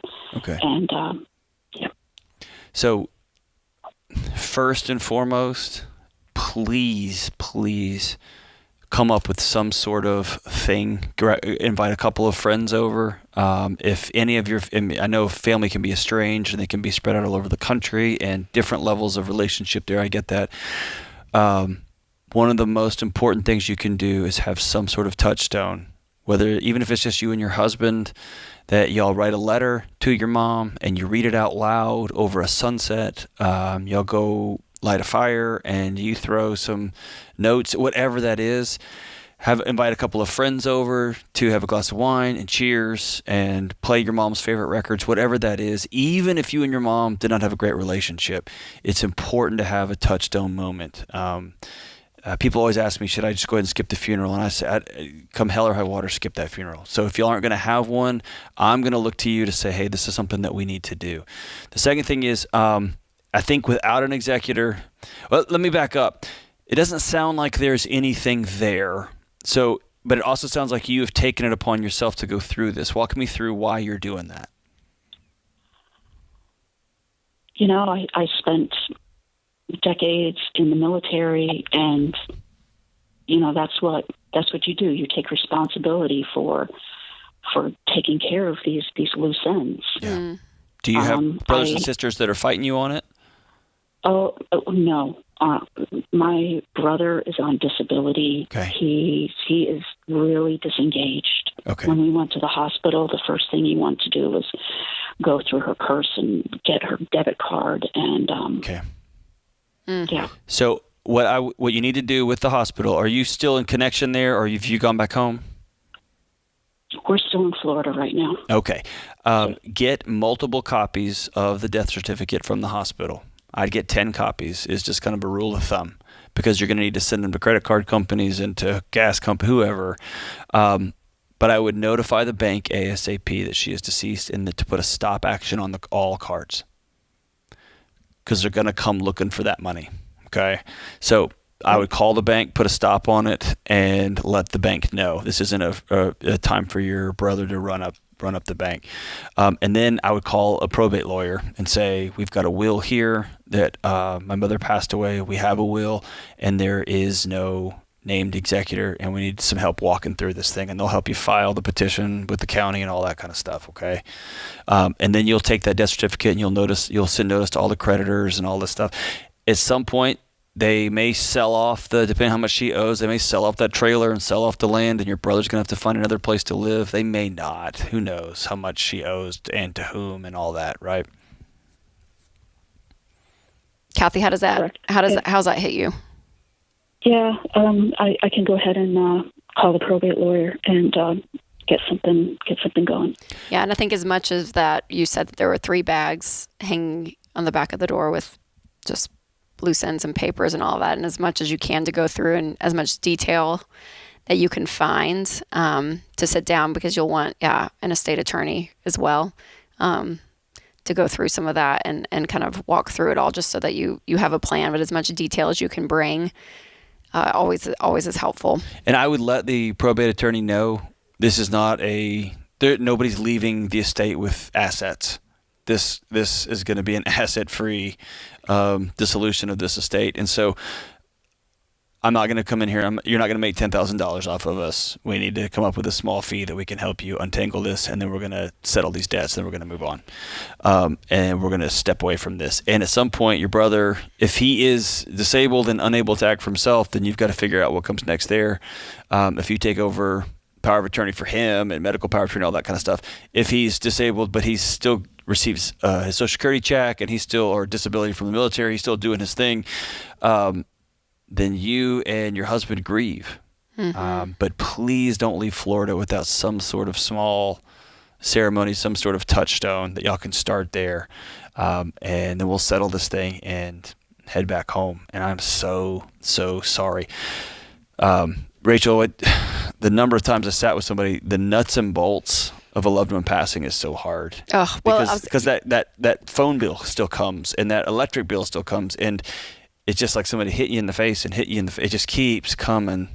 And then the poor people who sold you tires 3 years ago will send you something that says, hey, so-and-so, your tires are due to be rotated. Yep. And you think they're not even here. You know what I mean? Yes, so that kind of stuff just is the worst. Not to mention how do you sell the house, and how do you? It's just so hard. The grief process. Have a clear will. Yeah. So I would say a couple things, you guys listening.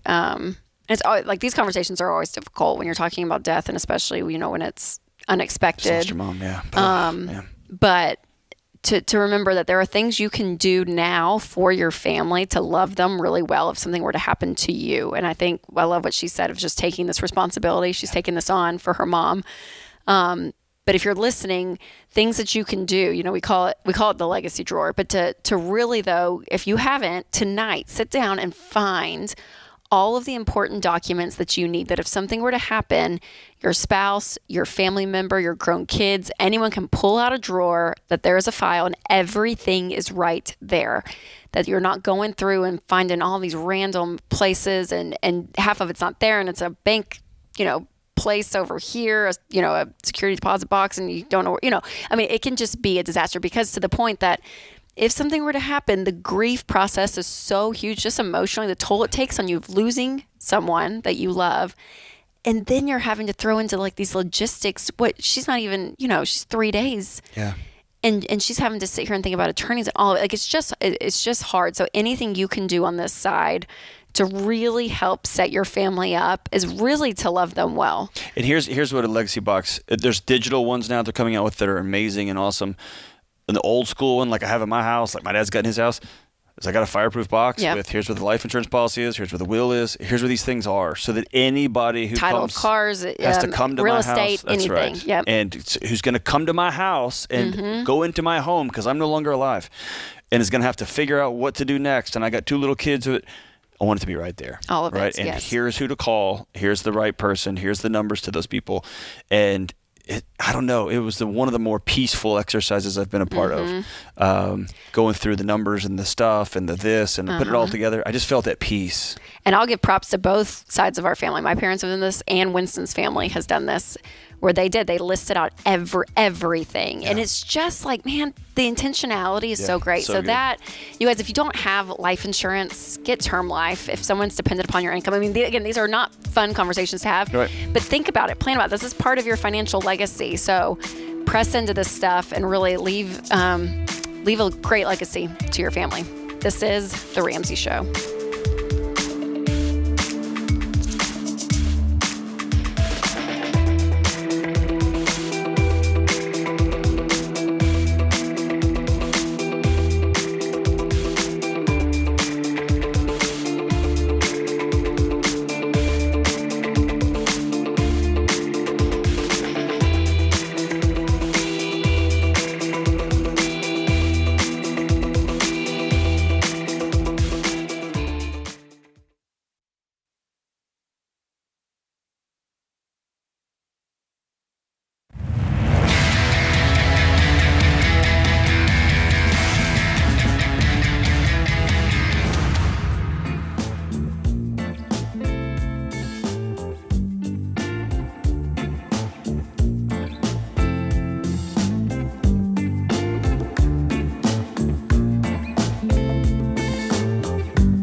The housing market is hot, and it has been for a while, so your house could be worth a lot more today than it was when you bought it.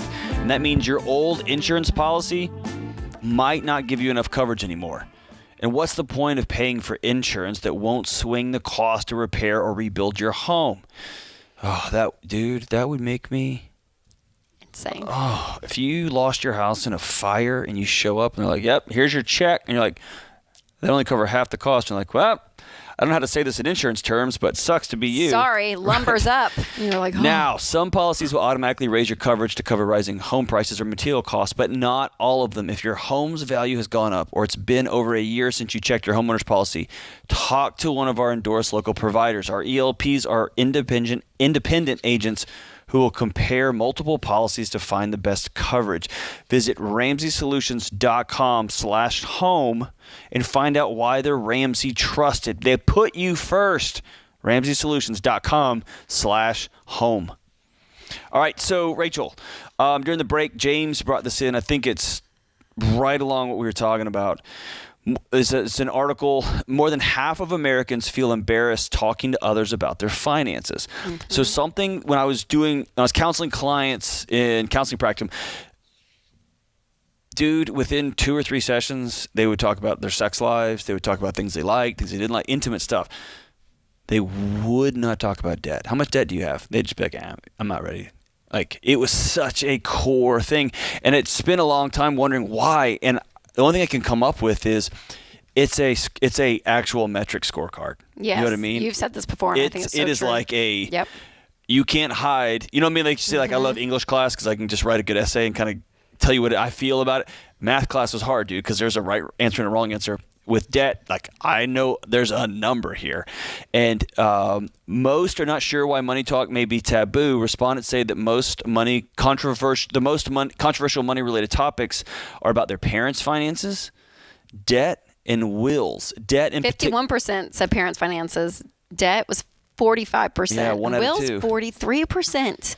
Debt in particular is such a taboo topic that nearly 3 in 5 people distort their actual money situation. They lie about it. On social media. I love this. They distort it. No, they lie about it. They can't talk about it. To appear that right? they're financially stable, 58% of people. So I will say this. One of the things that your parents gave you, that my parents gave, we just talk about stuff.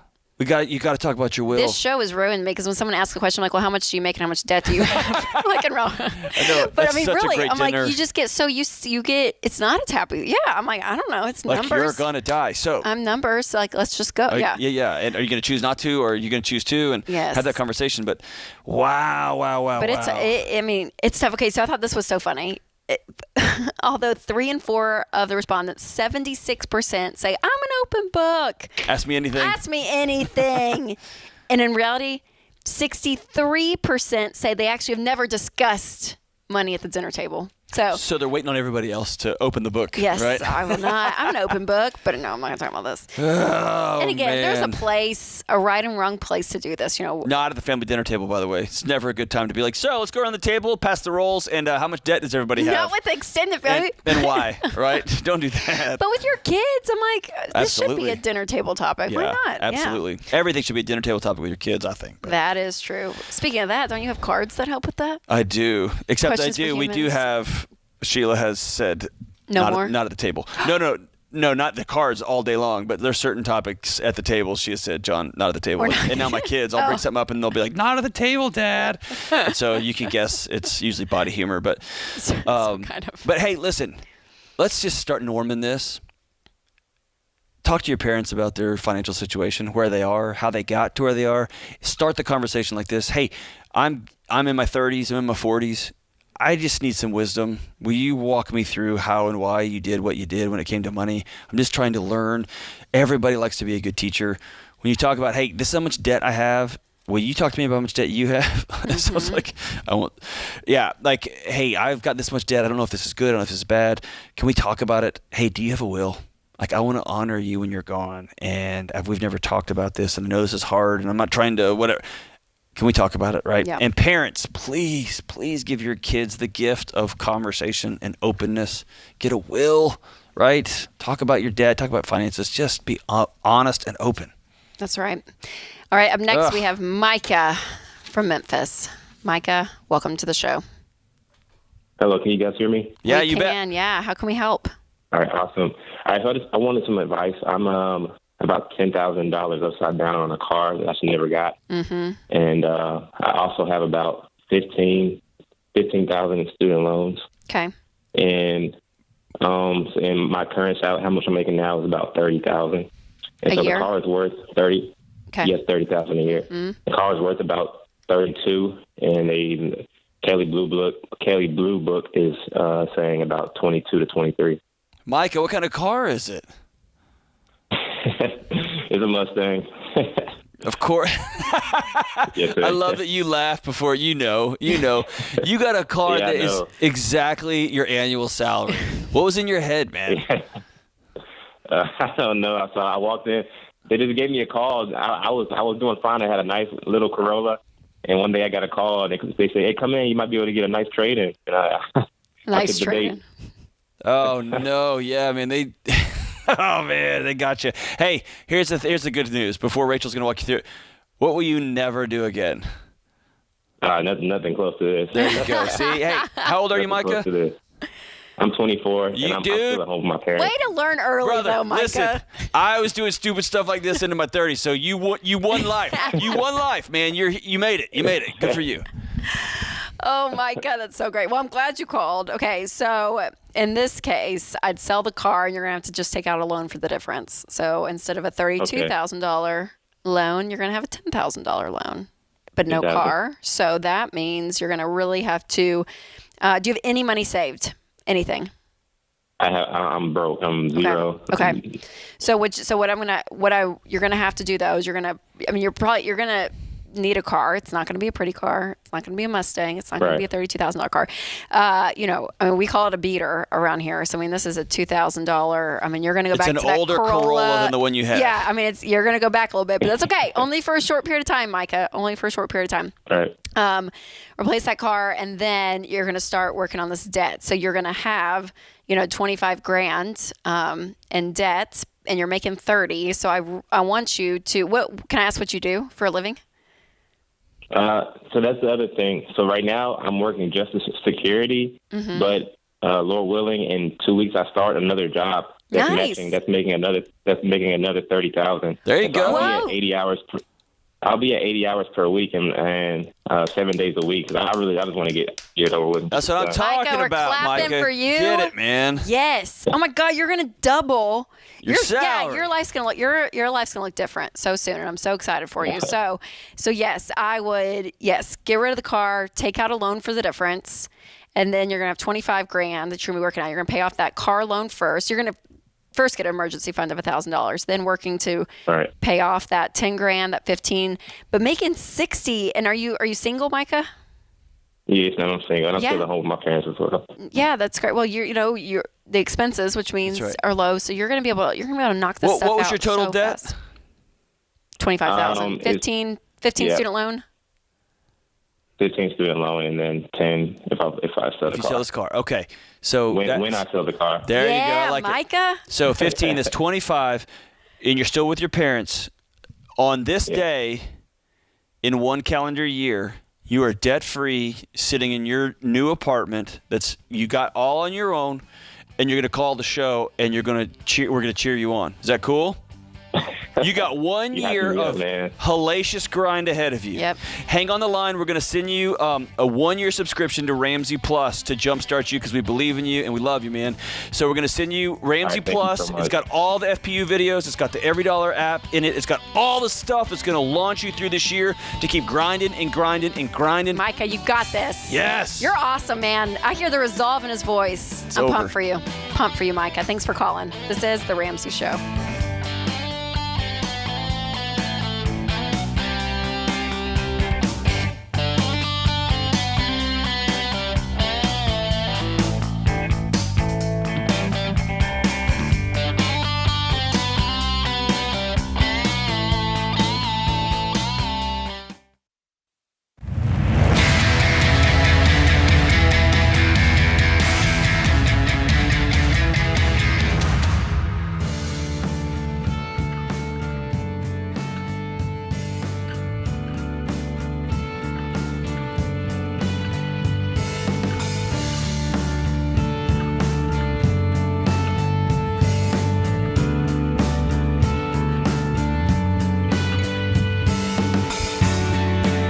The scripture of today is better is one day in your courts than 1,000 elsewhere. I would rather be a doorkeeper in the house of my God than dwell in the tents of the wicked. Psalm 84:10. I don't know that there are any shortcuts to doing a good job. Sandra Day O'Connor. All right, up next we have Lexi in Dallas. Hey, Lexi, welcome to the show. Hi, how are you? Doing great. How can we help? Okay, so I'm having a little debate with my mom right now. My husband and I got married last year, and we didn't have a wedding. And so next year we're thinking about having a destination wedding, but we want to pay for everybody to go. So that's generous. Is Lexi. the destination like a movie theater? What's the destination? Are we invited? Yeah, I'll Lexi, come. Lexi, we'll come. I'll come. We'll come. I'm in. We're trying to go to either Destin or to Hawaii. Whoa. Well, those are Hey, I'm gonna tell you two. this. You are way, way better friend than I am. way. How many people, We're just Lexi? having a couple people. About 15 to 20 people. Lexi, I won't even send 15 to 20 postcards from my trip to Hawaii. Wow. John barely brings his children I don't. anywhere. Yeah. Jeez. Okay, so what's the debate about, Lexi? Because hey, you you could got have the money. You could have the money to do this. We're kind of just messing with you. But what's the debate? What's the question? The debate is it will be about 30 to 40,000 to send everybody, and I'm trying to tell her, like, well, people spend 30 to 40,000 on a wedding for one day all the time, so that will be a 7-day trip. And so we just thought that it would be better, instead of spending that much on one day down here with all of our family, we would rather take everybody, have everybody that we want there, and then it's a whole 7-day trip for everybody. Do y'all have the cash? So we will, by that time, we're still paying off debt. We'll be done in probably about a month. But we make about $200K a year. Okay. I mean, if you're debt free and you're making that kind of money, $30,000 isn't out of balance for a wedding. I don't think, is it, Rachel? I mean, no. I mean, yeah. I mean, my rule of thumb always is, if you have the money and it's not an crazy amount of your net worth, that you're able to do it. So yeah, I mean, 30 grand, it's not I'm going to be Dr. John Deloney for a second. I'm just curious, like, see your motivation behind paying for everyone, because destination weddings are a thing for sure. But I think a lot of people that are invited are expected, to pay. Do you feel for some reason like responsible to do that? Or is it just really just out of generosity, and you guys are making 200 grand a year? It's awesome. And you just want to be generous. Like, I just want to hear more about your motivation behind it. Well, yeah, because when we were thinking about having a wedding down here, we didn't think that it was fair for everybody to have to pay, for their own suits and their own dresses and everything. And because we were like, well, if we want people to be in the wedding, then we need to pay for them to be in the wedding. So I guess it's the same kind of motivation by bringing everybody down there. Like, if we want them to be there, why make them pay for such an expensive trip? Yeah. Well, so in my wedding, I had a similar thought. But instead of buying everybody's dresses, my wife told everybody to buy themselves a new dress, and everybody had something different. So that was just kind of the way it wasn't a themed thing, right? Or I had all the guys wear outfits that like they all had, right? And so there's ways around it instead of buying everything for everybody. And I think there's a difference between, hey, we're all getting together in Dallas for our wedding, we want everybody here, and they opt in or opt out, versus an all-expense paid trip to Hawaii. Lexi, how old are you? 24. I'll be 25 in August. Okay, yeah. Whew. I mean, it's your money. I wouldn't, but that's your money. Yeah, I mean, you have the ability to, because you guys will be debt-free, right? Will you have your emergency fund in place by then as well? Yes. Okay. Yeah, I mean, this is buying a nice car, on baby step 4, 5, and 6. I mean, I don't know. John is cringing over there. It's making me nervous. I mean, gosh, I don't know why I'm like splitting hairs. Because Destin and Hawaii are two very different price ranges. Yes. So, go to Destin. How about that? Then I'll be happy. Take everybody to Destin for a week. Y'all have fun, and tell everybody y'all have to pay for your own food. I'm going to just caution you, Lexi. My caution is things are usually more expensive than you give them credit for, especially if you're taking, did you say 20 people? Yeah, there's no way you do Hawaii for 20. Yeah, for $2,000 a person. You won't be able to fly them all there. I don't think even like the airline tickets themselves will be $500, right? Like, yeah, not you can't fly and stay in hotels and stuff. So hey, do this for a week. Go to RamseySolutions.com/savings/wedding loans. Let's talk about, are wedding loans a good idea? But also, which we're going to say no. But in that article, it talks about how to save for a wedding, how to budget for a wedding, how to map all this stuff out, how to get on the same page, because you may be like, yeah, I think this is right, and your fiance may be like, well, I don't know about that. So go to RamseySolutions.com and just in the search bar, put how to plan for a wedding or wedding loan's a good idea. And there's a whole article written on this just for this topic here. Yep. So our answer is a little fuzzy for you, Lexi. It's like, you have money. I know. Is it necessary? No. Is Hawaii and Destin are two very different destinations. You need to price everything out and look at options, all of it. But I would say at 24, because I always hate when people like discriminate on age. Oh, yeah. Because I feel like I'm always the young one in life. And I was like, oh my God, you graduated when? Oh, yeah. You're so little. Like I feel like that happens to me all the time. So I do not want to discriminate on your age, Lexi, because I think you can be a bright 24-year-old. You're debt-free, making $200,000 a year? Yeah, I mean, Killing it. It's awesome. It's awesome. But I do think, too, after living life, like, not that you would regret this, but I think you will look up in a few years and be like, that probably wasn't absolutely necessary to pay for necessary might be it. Yeah. Yeah, it's just, or you might be surprised when somebody says, hey, we're going to go to Destin. I want 20 of y'all to come. I've rented 3 homes, and we're all going to split up across these houses in these 3 homes for the week. Y'all are responsible for getting yourself there, or you're responsible for your food when you're there, or let some people have some skin in the game. Yes, that's fair. That's fair. And we're going to throw a big party, and you'll cover the cost of the big houses throwdown. or something. Yeah. That feels good, John. That was good. We worked that one out in real time. We'll figure it out. So good. Okay, well, John, I'm excited for you and your book. The pre-sale, everything going on with Own Your Past, running and gunning, Change Your Future.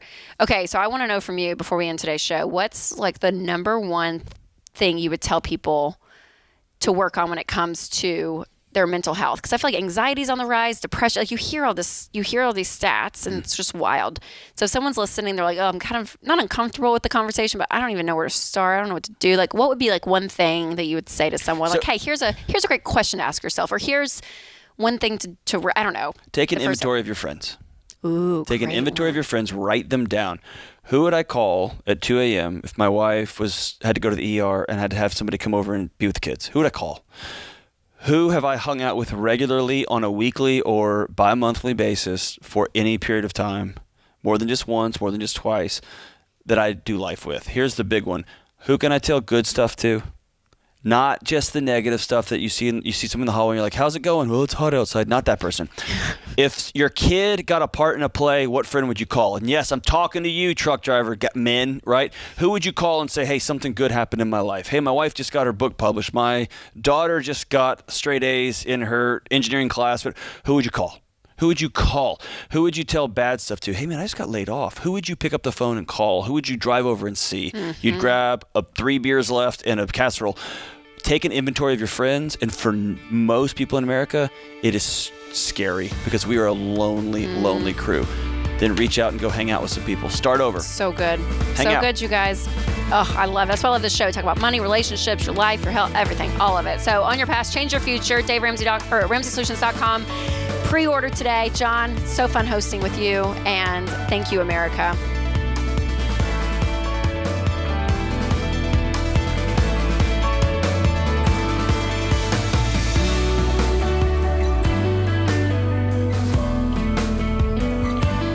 Hey, it's John Deloney, co-host of The Ramsey Show. Did you know over 18 million people listen to The Ramsey Show every week? A lot of those people listen on one of our 600-plus radio stations across the country. To find a station near you, go to RamseySolutions.com/show.